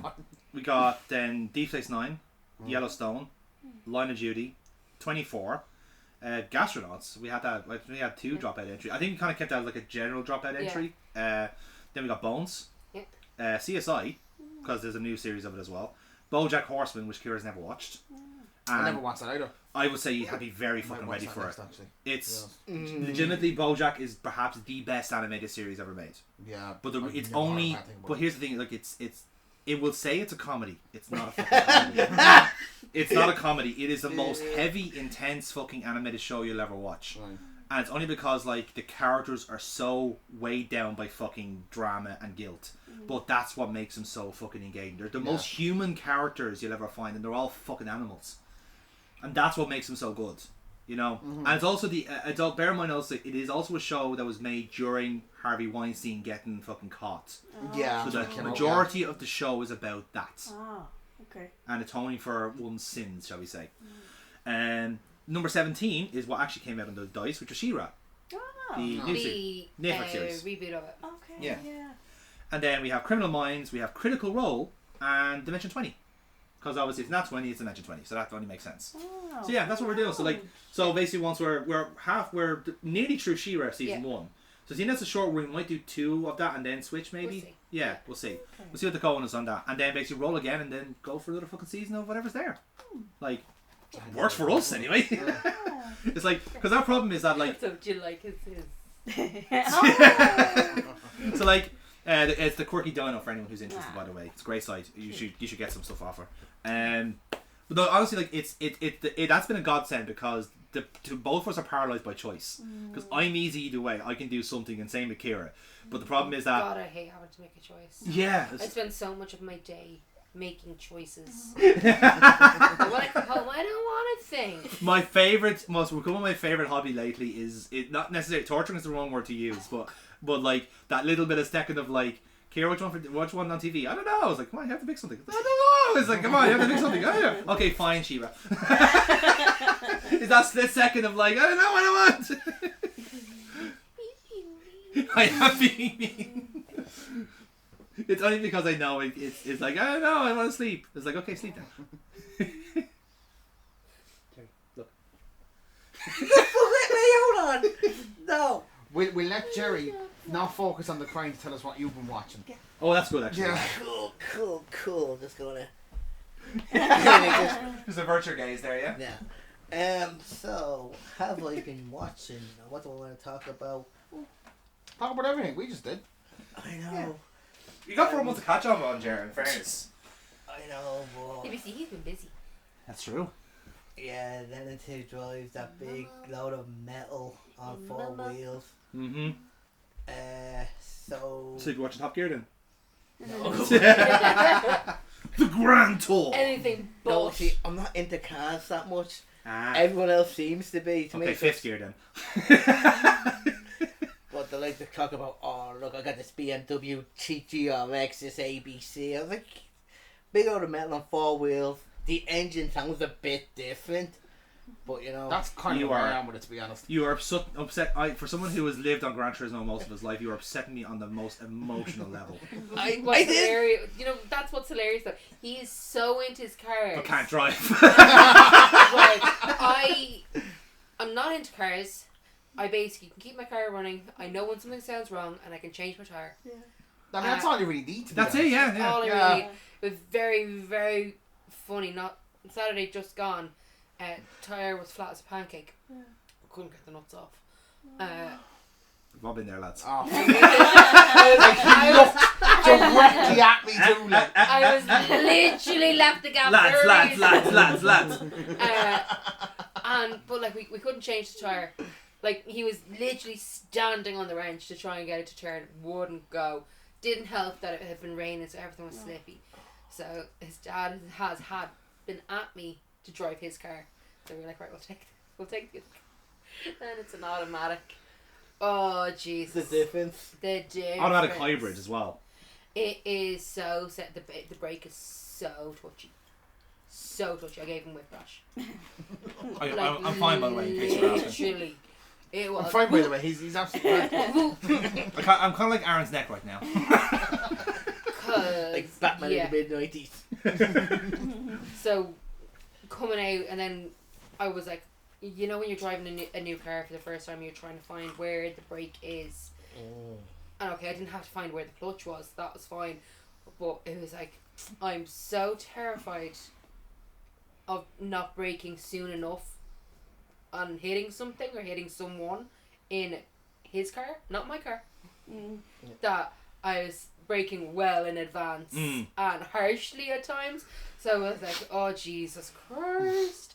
But I got there in the end. Coming back was a lot smoother. But yeah, Drama. I understand the not being into your cars. Whereas we'd be sitting in the car and go, oh, that car is pretty, and he'll be like, it's a and it's like this year. Oh yeah, that is my autism, is knowing immediately the fucking make and model of any car. I'm like, I can barely see what colour it is. Yeah, like genuinely, it is like genuinely the only fucking superpower I have. Oh, stop. And flags. I'm good at flags as well. You gotta bring people together too. Yeah. Uniting parasites. You know, by making them intermingle with each other. So. No, I'm just fucking lazy and just want all my friends group to meld into one, so I don't have to have different clashing calendars. I understand But I see that. your point, and I will take it on board. You I understand that a lot. encyclopedic knowledge of certain things. Yeah, again, that's also very autistic. It's like There's a little bit of tism in everybody. there's a bit of tism Everyone's in all got of a us. tiny little bit of something inside There's a them. bit of tism in all of us, boys and girls. A bit of Austin And in disease, us of course. all. If we were Yes. all the same, it'd be What? fucking boring. But Seriously. yeah, It'd be boring if we were all the same. exactly. So Casey, what have you been watching anyway? I am going to talk about Puss in Boots: The Last Wish, Oh. Interesting. which is. I think every time we've done this, we've talked about like modern stuff and modern TV shows. I think every time you've come out with the most random thing you've watched, and Puss in Boots is this one. I think the last time as well. I'm Casey. No, I just was like, He's the one who dresses like a panda. Panda. no, it's just that I just realised it's like a nice little palate cleanser. We're on about new TV shows and new stuff, and it's like Casey's just like, I watched Shrek 2 the other day. No, whoa. Pump your brakes. Put the clutch down, go into second gear, relax a bit. Wasn't Shrek 2, it was a sequel of Shrek, so you get points there, but it's a sequel to a spin-off. Which, Oh, yeah. you know. It's not the Puss in So, Boots. yeah, because Puss in Boots 1 was, I think, 2011, where Humpty I like Dumpty that and one. Hansel Yeah. and Gretel, I saw that one. which was okay. I like Ha- that because one of my dad liked because they got a shot glass. It was like leche, por favor, and he done the glass. It was cute. They did that, but in Puss in Boots 2, they just went.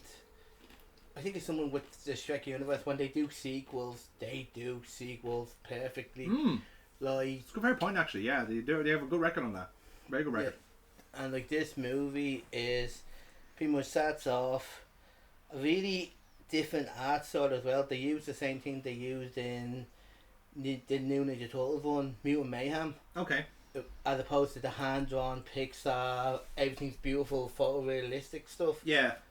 So it's more like comic-y in that way, but Oh yeah, I remember now. Yeah. but the action scenes, they just hit a bit different. They look more fluid as a result. Yeah. So pretty much it starts off Bruce in a fight scene. He dies at the end of it. Wakes up in the hospital. Doctor, I'm grand. I'm Puss in Boots. I'm a legend. I have 9 lives. Doc sits him down. How many times have you died? He goes through them all and realise, oh, that was my The 8th last one. one, yeah. This is my 9th one. Oh fuck. He thinks about it, but then goes to a bar, drinks, and I'm not going to spoil it too much. Sure, yeah. He meets a guy there that gets his ass handed to him, and takes off, goes into hiding, hears something from another group of villains, Goldilocks and Three Bears, who have their own beautiful characters, well written Cockney accents, Bears with Cockney accents an interesting one because I always associate, I don't know if it's like a thing where like bears always seem to either get Canadian or Russian accents. Yeah. Is that just me that bears always get Russian accents? Well, they always get Russian accents, yeah. Yeah. So I see a change. These are like pure Cockney, East London, pure bred accents, and believe me when I tell you, it works. So he's like, cause pretty much they're at the wishing star, Yeah. or map to the wishing star. Puss over here, he goes, oh, I can wish for my lions back. And he goes off, joins them, and like, yeah, I really enjoyed it. Because I don't really want to talk about it because I don't want to spoil it too much. Yeah, of course, yeah. Because there are more fairy tale characters revealed in it as the movie goes on, but I'm just like, it's so good. Like, and it's not like a kiddie-ish movie because it does deal with adult things. It's about mortality, really. If it's going with that, essentially that. Yeah. And and go watch it. Fair enough. Go. Fair enough. Have you got TV shows on your list or? Shows, no, that was it. That was it. That was it. Short and sweet like myself. Oh, that's fair. Yeah. What about, have you any hot takes, Aaron, then? I don't. Do you know what I will dive into? Because you... No, this was good. That was a reflex. No. That was a reflex. I love it. It's fair enough. No, it was more because we just finished off the 6th episode of Peacemaker. Oh, don't spoil that. Do you watch it? No. But it's a Have good you ever... twist. Did you... No, don't, Aaron. We haven't watched it yet. You haven't watched it yet. It will watch probably it. make our D20 at some point. Yes. Because it's very Well, there good. was... I won't spoil it, right? No, I won't. I won't spoil it, right? I will say this. You might need to watch Superman beforehand. Because you kind of do. Because the whole big thing in that is because of Superman. Okay. I'm not going to spoil it. I will say this. James Gunn is so good at writing this particular character. It might be better than Guardians. In terms of how he's written it. And how he's built it up. Ooh. And how he's let That's things... That's a bit of a shout now. That's I can put the kettle on for that hot take. I think. That's it. Yeah. No, Peacemaker. Yeah, but what are you talking about? I'm talking about the way he's written Peacemaker. Oh. Has been written better, and the way his story's been written is probably better than Guardians of it. I could probably make an argument that it probably is. No. But I also can't talk about it properly because they're going to watch it eventually, so it's a fucking thing. No. But it's been quite good. I think DC's in his hands now is fine. What are we looking forward to then, generally, in terms of like stuff that's coming out on the way? What's on our lists for like? More Nintendo Switch 2 games. Yeah, that's my problem as well. Like, 'cause I got like Like- we don't talk about games on this fucking. Actually, we've done lots of fucking musicals. What are we talking about? We've done lots of musicals in the meantime too. Yeah. Yeah, got about them as well. So what have we done? We've done Kinky Boots. We've done Little Shop of Horrors. Told you Yeah, like that was it. good. We didn't know in between. Well, we did. We've done 3 musicals since our last recording. What did we do before that? Book of Mormon. Book of Mormon. Because you did that and we didn't Yes. go because I already seen it. Yes, Book of Mormon. Yeah. That never stops me. Yeah. Book of Mormon was brilliant. That was my first time seeing Book of Mormon. Whereas proper, it yeah. was like that was my 3rd time seeing it. Yeah. Kira had deliberately kept me in the dark, so I would actually get the very visceral response to Book Oh, of Mormon. she only just knew about... Yeah. Book of Mormon was the first thing she ever seen from Matt and Trey Parker properly. Wow, So really? that was her fucking introduction to the two of them and their fucking humour. I can't believe you've gone an Whereas entire I- life without like exposure to South Park. That's Like, what I'm I've kind had of sure. some exposure to South Park, but not much because it was my mum didn't want me watching it. Yeah. Oh, Which is yeah. especially with the earlier seasons, Yeah. absolutely fair. The new season, on the other hand, I think is essential washing. Yeah. And then, like, when I was in college, I didn't have access to it because we were Yeah. paying for, like, we basically had RG1, RG2, MTV, and that was it. You had no Like, LimeWire. You're a missing Yeah. real player there. That's what you want. That's No, what you there needed. was no Sky. Like, Home and Away was the peak. Yeah. Like, To honestly, be fair, that is serious fucking watching in college. yeah. Like Countdown Oh, is a serious great. fucking thing. Countdown's fantastic. Countdown is a serious Yeah. fucking thing in DIT, man. Like there was that caused people to miss fucking lectures because that conundrum was a fucking load of bollocks. Yeah. Like So it's fucking made like, fucking yeah, over. so like I yeah. know Blame Canada, But that would be pretty much it. Yeah, Like yeah. I'd have a couple of catchphrases from South Park, and that like. I've shown that's you clips the now extent from the of it. most recent one where they've really stuck Yeah. the boot in. By the way, those lads have played a fucking blinder.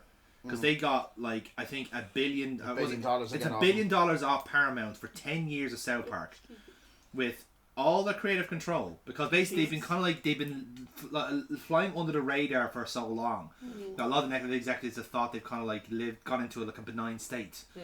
And so like, 10 years guaranteed, it would cost the network more to cancel it than it would be to pull it. So now they've gone full ham and made Donald Trump into Saddam Hussein version 2. Oh my god, that is You remember- brilliant. Do you remember how Saddam Hussein was written in the original South Park? Where he's got the flappy head. Yeah, and he you goes, can say, I know about it. That's what they were doing to Trump. They just took out Saddam Hussein. They took out Saddam Hussein's head and put on Trump's Yeah. one. Yeah, it is so good. It's there's a wonderful recurring gag in the most recent season. So I've seen like 3 of the 5 episodes, I think. It's a handy thing to watch during your lunch break. But 20 minutes, it's perfect. yeah, legit. Like no, because fucking basically Twitter's gone to shite, so the copy protection stuff doesn't work anymore. So people are just uploading the fucking episode en masse, and they can't get to them in time. So just people are uploading because like essentially like South Park is essentially dissident viewing now because it's like pulling like punches from nobody, and like so there's like the recurring joke now is that basically so Donald Trump is having a baby with Satan. That's what's going on at the minute, and it's a He is a baby from Satan. he is a baby from Satan. But Satan is basically the kind of the long suffering wife, and he's there in the bed like doing like knitting baby clothes or fucking reading books or something like he's completely inert in that sense. But Trump kind of fucking pops in all this. Every time he gets in the room with Satan, he just drops his cacks, like he's naked from the waist down, and there's a little pixel of a cock. It's so It's a good. little I've seen pixel of a it, yeah. dick. That's it. It's just it's a little fucking pixel. It just fucking makes you laugh every single time. But again, it's the flappy head. Like, yeah, relax. Yeah. But what's really fucking getting me is JD Vance. The JD Vance fucking so good. They got that meme and basically put it into the show. Yeah. Essentially, it's so, oh my god, it's so funny. It's what's the fucking movie it's referencing? It's Gulliver's Island? No. No, the fucking Gulliver's Travels? no, it's not that. Sorry, it's the wrong thing altogether. It's your man, Ricardo Montalban. What was that movie he was in where they were all being? It was a 70s movie. It was kind of weird, kind of folk horror. What's the fucking name of it? Dr. Crusoe. I'll get it for you now in a minute. But basically, he's parodying. He's basically had like this kind of like dwarf and sidekick, and basically that's JD Vance. I think the character is called Baby in the movie. So he's basically just Baby. He's in like a white tuxedo with a big fucking head on him, like. The JD Vance meme. You didn't say thank you, Mr. Zawinski, but it's like as a character. Yeah. It's don't you know it? It's like Fantasy Islands. Fancy. Fantasy Islands. That's what it was. Yes. It was a TV series. Yes. Yeah, the TV show with the small guy with the white suit. Yeah. Yeah. So like that, it's that's it there. So that's what JD Vance is pirating at the minute. Oh. So but yeah, so what's even funnier is that it's not funny. It's kind of based on real events. But they had done a thing. They were doing an arc where Cartman had basically become Charlie Kirk. Oh yeah. So the season started. Jesus. So the season that started off with basically Cartman getting really upset because Woke is dead, and the whole idea of his character is that he's basically a parody of all these kind of anti-woke people who people who watch South Park, right, including like those on that side. Cartman is their kind of lightning rod because they think he's on their side. Yeah. Cartman is actually a parody of them. They don't realise it. Yeah. They don't understand that they're being parodied, right? So they're using Cartman as a kind of like a symbol of their kind of like anti-woke nonsense. So they flipped the script and they said like, okay, now Cartman's not getting pissed off because now that Trump is in charge and all this anti-woke stuff is gone. He's nothing to argue against. He's nothing. He's nothing to do. There's no purpose again. Was it Clyde that triggered him? Yes. And then so then Cartman he's changed his hair up. He's now doing the Charlie Kirk smile, where it's like it's very fucking gummy. All gummy, yeah. All you're very gum, no gummy teeth. smile, yeah. Yeah. It's like Well, obviously not mocking the dead. Point that out. yeah. Well, it was. In case we It get was. cancelled again. Yeah. It was. Tom, I just want to say at this juncture, Carly Kirk released a video after the episode Yeah. praising it. Yeah, loved he loved it. the He fact that loved he it, was yeah, there. Absolutely. Yeah. Which is the best way you could have taken that. Yeah. To be quite honest, it's like The only way you could have taken it without looking like a dick. Exactly. Yeah. That's what I mean. Because a lot of the right on the right probably would have went like Christy Norm had that whole episode where she kept killing dogs, Yeah. Killing And puppies, no less. killing Yeah. puppies no less, and she came out and said it was sexist. It's like no, we're parroting the thing you said in your book, which then you said you didn't write, and you said it was a psyop from the left, and then had to admit afterwards that I kind of didn't write most of the book and I didn't really read it, and then admitted, yeah, I actually did kill my dog. I did shoot my dog for being disobedient. Yeah. That is what she actually is. That's yeah. the level of people in charge of your fucking country, Mary, by the way. You stupid cunts. But that's what I'm saying. It's like they're not pulling punches. They really aren't. But the fact is, like, they very clearly had an episode about Cartman just being Charlie Kirk. And he got shot that week. Oh. So they said, oh, hi, by the way, there'll be no episode of South Park this week. Yeah, we just procrastinated on our episode. Yeah. Oh. So clearly there's an episode shit. all about Charlie Kirk that will never be seen by human eyes. No. Because even the awards at the end of the episode were called the Charlie Kirk Awards. Yeah, exactly. Oh, no. Like, they were going full in on them. Like, they really, really were. But it's only because, like, and you think, like, us over here across the pond, like, we look at him as if he's a bit of a fucking flash in the pan thing. Why is it suddenly just him? But then when you actually delve into it, like, no, actually, Charlie Kirk is kind of probably the reason why Trump got elected a second time. Like, he Especially with the youth. Yeah, that's exactly it. He was able to harness that kind of youth, like disenfranchised youth, for the right instead, which is no one's ever done since fucking like Nixon, which is insane to say. But so like I said, so Sarah Parker Page have gone like, yeah, no, we can't do Charlie Kirk anymore. What would you do next? Oh yeah, Israel. Yeah, that's a lower hanging fruit. We'll do Israel instead. So the last episode, the most recent episode, ends with Kyle's mom traveling to Israel and shouting at Benjamin Netanyahu for a full 3 minutes over the end credits, going That like, is fucking fantastic. and like, and whoever the voice actor is, obviously it's not Mary Jo Bergman, but I think Mary Jo Bergman would be proud of this performance, of just how much she's fucking venting at Netanyahu. This is like, it's just, I won't do it justice. Go watch the clip. It's fucking brilliant. But the fact that like Sapper were like, yeah, shit, we can't do our fucking main B story anymore. Let's just do Israel instead. You know, that's we can write Israel, can't we? We can make fun joy out of a fucking genocide. You know. Even the first episode of the new season was just Oh, it was a brilliant. fucking out the traps, like It was like out the literally- fucking traps. Jesus being in the school. And He's just been in the school. just being in the hall monitor. It's like, oh, guys, no phones. And he's like literally saying what's going on. He's on the soapbox at the end telling everyone, Shush, they cancel us. Eat the bird. Trump is the fucking president. He will cancel us. Eat the bird. Don't do anything. Okay? Cool? I do And I then do Rob- love the fact that a lot of people are doing that now. It's just, I think it's just obvious enough to us, but just it's too smart for him to get it, that we're taking the piss out of him. I think 'Cause it's Jon just, Stewart yeah. did the same, alright, where they did this whole bit after when Kimmel got cancelled was him just going, look at our glorious leader, and everyone's laughing. He's like, shut up, fucking shut up, don't laugh. And they did a bit at the end where they had a choir, and the one Asian guy they have in there. that was good, yeah. Yeah, he was just like, he doesn't know the difference between colours. He just wants to treat him like a baby. Is this your first dictator? Jesus, we love you, Mr. Trump. No, it's because like they're all wearing his colours. They're all Yeah. wearing the blue suit, the white shirt, and the red tie. But the Asian guy is wearing a pink tie. Yeah. And he's going like, what? No, it's fine. Don't worry about it. It's like it's a type of red. It's like, no, it's clearly pink. You're gonna get us something. Like, Jesus, lads, what? It's your first. Is this your first dictator? And he just fucking scoffs at it. It's Scoffs at it, yeah, it's brilliant stuff. Absolutely phenomenal. But yeah. But as I said, like that's like this is the one thing like in a weird way that kind of party entertainment industry needed to be fucking poked. It did. It did need to be irritated, because the problem is that I think because the political divide is so shit in America and you can only be one or the other, like there's no middle ground anymore. You either are fucking like, you know, multi-sexual, fucking dyed-haired whatever, or you're being a called over. racist. You know, as the same. Aaron, the only sexual. But like the thing is that like the problem is that I think that all the like those kind of like established, shall we say the established kind of Hollywood names and stuff like that, they don't really have like kind of a reason to be in the resistance, because they're comfy, they got jobs and all this sort of stuff. But now you come after them, and they do have pull, they do have audience, and like I said, like listen, it's some of it's preaching to the choir in that respect, but like at the very least, you're kind of like got a reason. You're getting them more relevant by pulling them off the air. The best thing to do is actually like keep them on the air and do nothing, just ignore them.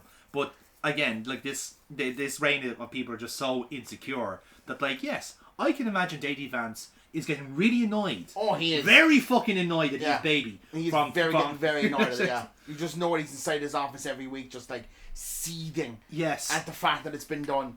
Yeah, but yeah, and that's I think that's what's gonna annoy them the most. But yeah, like I said, going back to what we were talking about with Book of Mormon, like if that is the level of how good they can write. Now you're giving them a reason to be pissed off. It's like why don't poke the fucking bear? They're funnier than you. Like they're actual satirists. You shouldn't have done this. Like they've been doing it for 25 years. Exactly. They all do it by now. They fucking tricked you into thinking that they got chill and relaxed and just wanted to write musicals. No, man, you fucked up. You're giving them fucking 10 years of fucking social commentary, man. Well done. You know, but yeah, no, in terms of so we done Kinky Boots, which obviously Casey, this was your first time watching. And that's my Kinky Boots virginity. Yeah, Yay. Really good musical, really good, so good. And the company they had actually were really like I love that they did like little twists with some of the with like little changes to the characters, and were just so good. The what's the female lead's name? Fucking what's her name? It's not Diane, is it?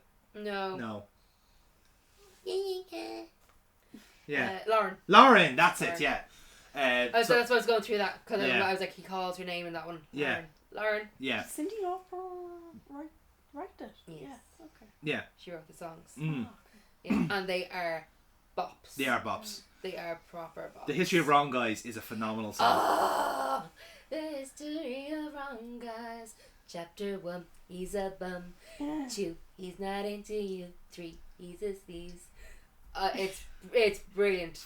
4, loves the girl next door. 5, loves the boy next door. 6, don't love you no more. Makes you insecure. Loves his mother more. Or has a girlfriend named Nika. Well, the girl that was playing Lauren in the musical, she made a character her own. She was a lot more like kind of like a bit goofier. Yeah. But a lot more like she leaned more into the shy part than the goof part. So like there's a bit where like she hides under the table. Yeah. And like I don't know if it's an ad lib because some of the crew crack up because like it was so fucking. Because they look at her kind of going, what the fuck is she doing? And she's like just like yeah. And there's a great ad lib on that show as well. Because they obviously had someone Irish in the company, like, and it was a proper like dub on the company, but he was one of the drag queens. Oh wow! Oh yeah, because it's a touring cast. Yeah. They play multiple roles, so basically think Billy Elliot, but with shoes and drag queens. Oh. Okay. To give you an idea. Oh, okay. So while some of them play the factory workers, they also play the angels who are drag queens in different scenes. So yeah, just to set the scene. Okay. And there's one fella there who like is a bit of Eric Idle when he's in drag, but not when he's normal. No. When he puts a wig on, he's Eric Idle in drag. You're not going away. It's like this guy plus drag equals Eric Idle. It was very weird, but my God, he was fucking owning it. Like he was the old queen in a sense. Like he was the old fucking Queen of Soho type of carry on, like, you know. But yeah, like they're getting pushed out of the fucking factory, and like someone just ad libs going, here, can I have your number? The audience fell apart. Yeah, fucking great. I would sincerely hope that like there's someone in the company that does that for every town they're in. So if they're in fucking if they're in Liverpool or something, someone goes fully Lee Savage or something like that, you know. But then the Shop of Horrors was great as well. That was an all Irish production ish. Was it all Irish production? It was the first Irish. It was it was the first in-house production by Borgosh. Yes. So they hired the director, the choreographer, musical director, from top to bottom. Everything was in-house. So while not necessarily full Irish, Yeah. it would have been predominantly just logistically. Yeah. Um, Because you knew two people on the company, didn't you? I did. Yeah. Yeah. The guy who plays Seymour? no, not Seymour. The flower shop owner. Yeah. Mr. Mushnick. Mr. Mushnick. I was literally trying to think of the name. He was actually our director for Oklahoma. Oh. He's an absolute gent Oh. called Gary Montaigne. Oh, God. Fantastic singer, and yeah, he's absolutely lovely. Wow. He had an awful lot of time for the younger crowd in Oklahoma who were especially particularly the main cast, who, let's see, Sean is on West End. Oisin wasn't there at that time. Ashling's over in the UK. Keel is abroad. But like There's good people around us in our company, a yeah. handful of the people who were in that are now, like, one of the lads is on Les Mis on West End. Oh, wow. Yeah. Oh, my God.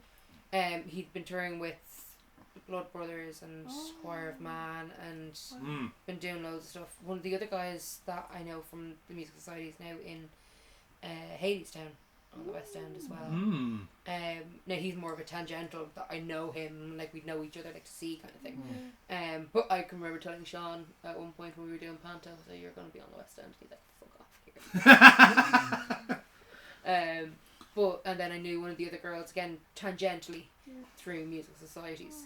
If I was still involved in the musical societies, I probably would have known more of them.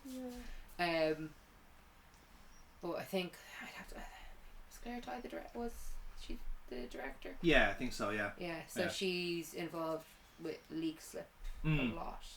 Brilliant director. She's won multiple Ames awards and stuff like that for in-house stuff. So very good production, and I'm hoping that they do more. It was tidy. Like it really didn't outstay its welcome. Like they got through the bulk of the story in the first half, and the second half was then just pretty much just ramping up from there. Well, that's. Oh, and it is the show. Yeah. No, I get that. Yeah. They didn't diverge. No, that's what I'm saying. Yeah. Because I was just about to say, Little Shop of Horrors is a good one for your first one. Yeah. It's you don't have to push it anywhere. Yes. But there were nice little twists. Yeah. Like nice little nods. The few of the direction tricks and stuff there, like that were brilliant. Yeah. Puppeteering was good too. The staging of them were fantastic. Yeah. Very good puppeteering on Seymour. Yeah. So yeah, no, I really enjoyed it. Now what made us pop now, because we went as a group, and what really made us pop while we were in there was that one of the one of the choir, shall we say, from the tree. Yes. Oh yeah, it's her mum. No. So the problem was that we had a doppelganger. Oh. Didn't we, Kira? I know nothing of this. So basically, one of the singers was this fucking spitting image of Kira, right? Like exact same hair, like the glasses and stuff like that. I was like, yeah. How did I cop that? And but she was also making sometimes the same face that Kira makes as well. It's that. That one. I was like, and it's also the hands and the hips. Like, I'm in fucking trouble. But it was the fact that once I popped it, once I kind of mentioned it at half time. Because I think was it Victoria? Yes. What did I say? Half time. You're such sports. You're so go sports team. Sports ball. Go sports ball. Scoring goal to win the game. But I mentioned this. I think Victoria was on my right. Yeah. And then Amy was on my left. I want to say, or Amy was beside you. Was she? On the other side. Was she on the other side? Okay. But basically, I said it to the pair of them, and basically every time Kira's doppelganger showed up on stage, they were both looking at her to make sure she's still there and she didn't fucking wander off on fucking stage. Quick change. I know what I was doing. Yeah, quick change and off you go for the fucking next number. Like she knows all the fucking songs. Like you tell me, prove. I have proof here that it's her. So yeah, no, really good shows, absolutely, and we got loads for fucking next year already lined up. We haven't bought the tickets not the yet. but we're mooting. Yeah. But We're seeing who's joining. yes, exactly. We've got one show left this year. Yes. That's Moulin Rouge Yes. in December. Cannot wait. Yeah. See the real one of that from the outside. Me too. You didn't go to the show? I didn't have time to go to the fucking show at all when I was in Paris. Well, the show starts at midnight. Well, that's actually another fucking reason. The place that I was fucking in was not the safest after like a certain time. That's a good excuse, actually. I literally Fucker. just I had no real interest even going to actually like see Moulin Rouge. It was like it was the last day. I had hours to kill. I was like, I've seen this, I've seen that, I've seen the other thing. I was like, Like you had two days of a slog while you're also in fucking yeah, pain. Yeah. So I mean, like, and I was on a crutch. Yeah. And I was hot, and I was fucking sweaty, and I bought this top. Tell me, is he hot? Is that a subjective opinion or I still citation needed? I still want a fan. He's trying to talk about like hot that, but seriously, he does have a problem. No, but seriously, he is hot. Okay, no, you need to listen to this. Okay, it's it's coming into winter. He's insisting on having a fan. That's not on, guys. I'm fucking warm. It's not on. Who has a fan this day? In fairness, it can be very heavy on some of the days. Not all of them. Some of them. Some of them are. Like, no, the thing was, I bought a fan recently, Yeah. and it broke. It just shut off. That was the end of that one. And the reason I had to buy that particular fan is because someone broke my other fan. And now that wasn't because I hated it. It was because I genuinely thought it was on fire. No, It was in the I'd like to night. point out- I woke up because I smelled burning. He was still asleep. I went over and I was like, "This is an emergency." I was yanking it out of the plug. Yeah. Couldn't get it out. and she I put snapped the plastic bit at the But I top. thought it was serious. Oh, I'm emergency. sure you did. You just need I a did. fucking reason. No, I put it outside and everything. But Fucking then raging. It was such a good fan. It Jeez, moved. there's a grand bit of heat here all the same, isn't there? One second there now. It was such a good fan. It timed. It timed out, so it meant it was not on night. I could time it for 2 hours, and then it shut off. I don't need the fan on me all night. I just like breezing me when I'm going to sleep. And then this is the worst thing. He's cold and he wants the fan still. He's cold. And This he is still like, wants was it Rooney who needs the hairdryer? Yeah, the hair. No, that's because he needs an ambient fucking noise in the background. No, it has to be blowing on him. That's Yeah, him. that's what I like, but that's why I like the timed one. Just get her to breathe on your neck. It's the same fucking difference. God, it's warm. Come here. I sleep with the blanket off me most nights. Like I'm a very No, warm but this is the sleeper. worst thing. No, he'll go into the room. The windows are open strategically by me, so it's like it's cold, it's cool. He doesn't need the fan.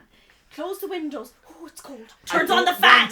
I don't want. One second now. There's a big difference between being. It's I want to cold, be don't put on cold the fan. and cool. I don't want to be cold. I want to be cool. This is the biggest You need to issue. get the cooling This is blanket. the biggest issue. It we looks like a have. fleece blanket. I can see that. It's very tempted to fucking So get now one we're in unless I couples want to. therapy now.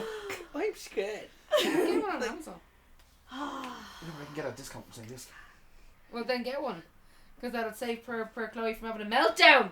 You shouldn't Which would have obviously a fan. make you more warm because of the heat radiating off her. So it's actually in your best interest. Like, I like shut to the point fuck out up. as well that she is like a fucking human hot water bottle at night. The moment she goes in under the blanket, it's a fucking It's joke. great.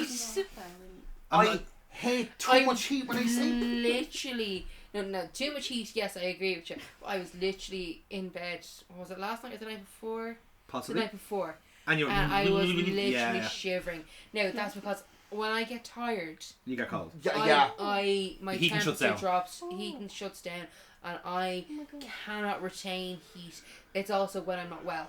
And I've just come out off of a respiratory infection, so I'm Your not body's kind of quite all over the right place, yet. like yeah.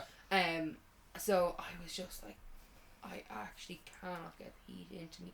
I was literally burritoed in the duvet, wasn't I? Correct. You actually had trouble getting into I had to engage in like diplomatic negotiations to get some territory. In fairness, I got Crimea. turnabout's That's all I fair got. play. Correct. Because normally it's me waking up in the middle of the night to find I have this much duvet. Yeah, And I kind of do a bit of a. Every night with me, like I don't even know I'm doing this, but I roll a No. lot in my sleep. Oh, So the blanket follows me, yeah. and that's the problem as well. Like to the point where he is now trained in his sleep I will only have to pull it, and the next thing, the arm will go up, and then a whole load of blanket will go this way, and I can pull it back, and I'm like, oh yeah.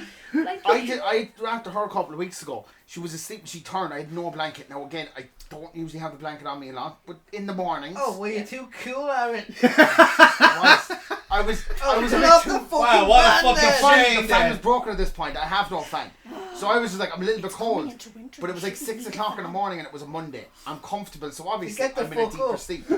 Make us breakfast. Treat you like a goddamn queen. I'd like 1 second there. Now, Basic right? shit. 1 second there now, right? I'd like to point this out as well. Jerry, Trying to Jerry. get this woman up in the morning before 9 o'clock. Time out. Did I say get her up? I said no. Make her breakfast. Trying to wake this woman up before 9 o'clock in the Leave me morning. alone. I enjoy my lions on a weekend. Leave me alone. I He like said- it. I love it. Chloe, in fact. Chloe, I'm sticking up for you here, but he said it was Monday.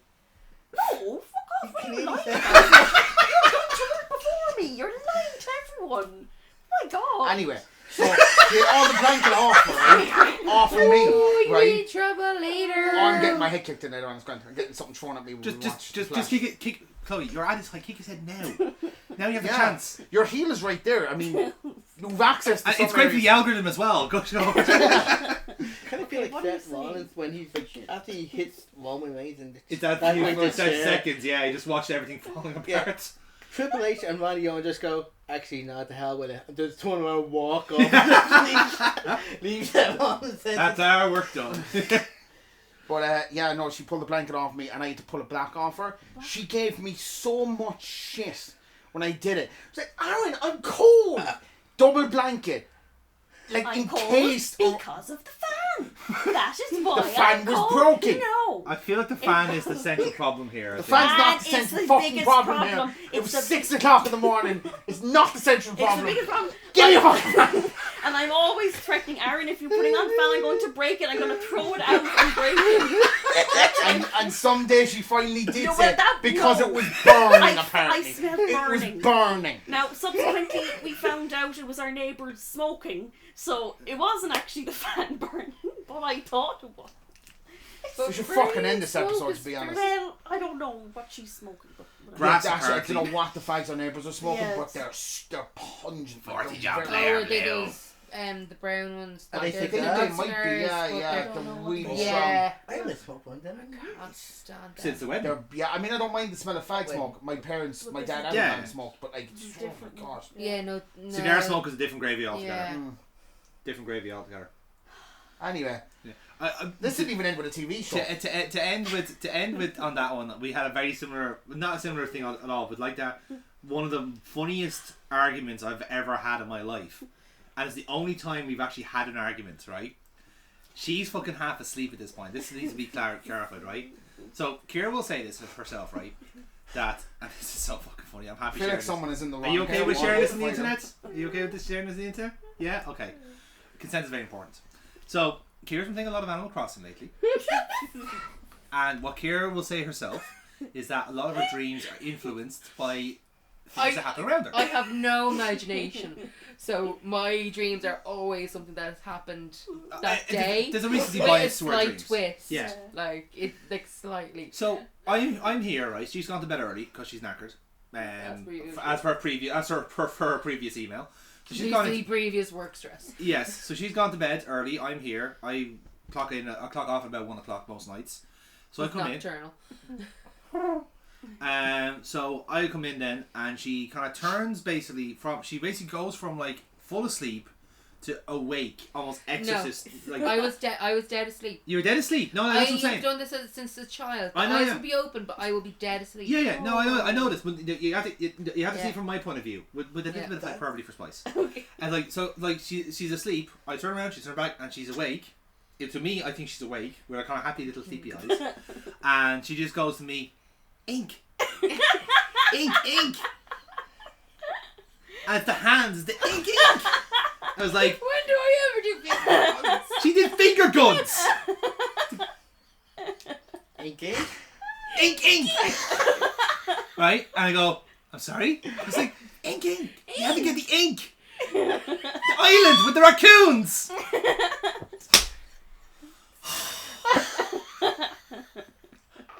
And she was disgusted with me. Absolutely disgusting. I couldn't understand what the fuck she was saying. And to the point where, like, and normally, like, I kind of, like, you know, I have to. So, the usual thing with couples, we have to get them kind of, like, cuddle and stuff like that overnight. It's like, and she wouldn't let me in. It's like, no, you didn't get the ink.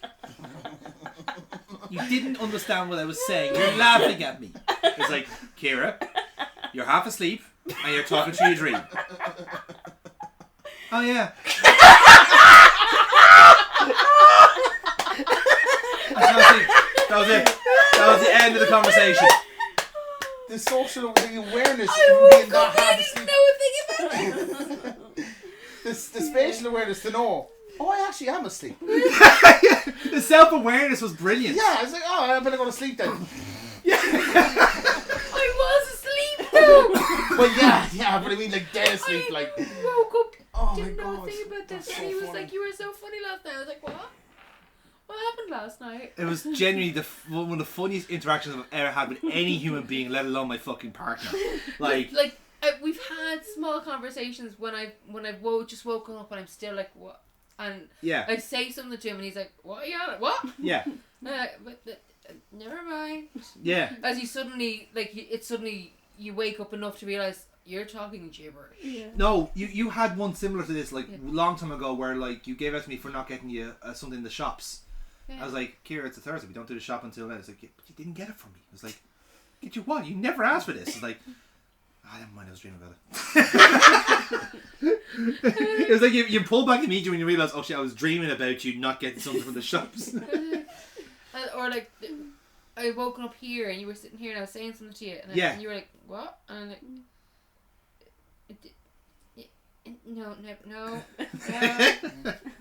no. Fucking phenomenal. But yeah, ink.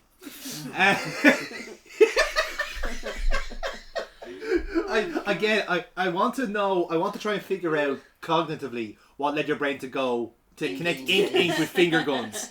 Where does the ink come from? Is it coming from the guns? Is there a raccoon in Animal Crossing No. with ink guns? There's no guns. Has Tom Nook gone violent? That's what I want to know. There's an ink set for writing. I think that might be what you you're. can't even use it. I think that might be what you were going for. But like actual ink, like I'm thinking like tangible ink. Like brilliant. I do love calligraphy. Yeah. Maybe that's what your dream was. Like Animal Crossing calligraphy. Kind regards. I shall travel along. You're such a shit. I am. Anyway, that's the end of it. Aaron, you should do the outro. Well, that's the end of what we're watching, /therapy session, /domestic. Couples therapy. Um, Casey, have you got any couples therapy to do with Amy? yeah, What's Amy plus annoying habit when she's going to sleep? keep in mind, tread lightly with this because she might watch it. And you I have specialise in the might here. and that you're not actually in like you have to make something up now because this is like this is purely kayfabe between the two of you. It's like Sometimes when we're talking, she always finds a way to bring him into it. I don't know who him is. And it's like we can have our own thing. I know it's a trouble, but we're having Talking our with a third person has no idea who you are. But yeah, if he ever goes to Comic-Con here and Jerry's gonna go, hi, you don't know me, but we're in a throuple. Oh my God. Awkward, but that's just the way it is. But yeah, Yeah. I don't know. It's like it's nice to see how different couples deal with happiness in different ways. Like Fans of Ink, apparently. fans of ink and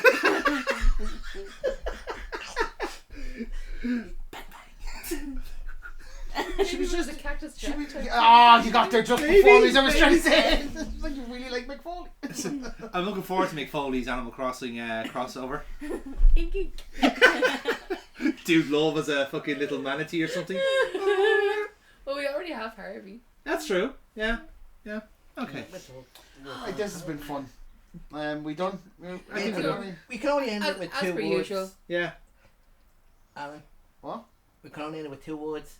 Ink, ink. Ink, ink, ink, ink. Seriously, what's with the fucking fan, man? I like a fan at night, goddamn. But Dick, it's coming into winter.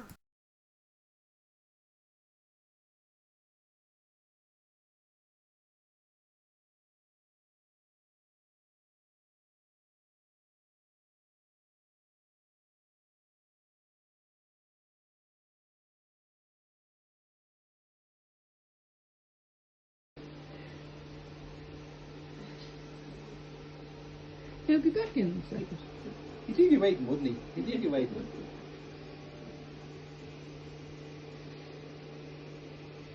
Great air coming off this all the same. Do you want one of these for Christmas?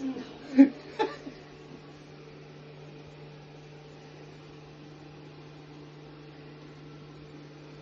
on for shit as well. What the fuck? Come on, Harry. It's always waiting to come to head home. Come on. Come on. I was out there for less than a minute and 40 seconds.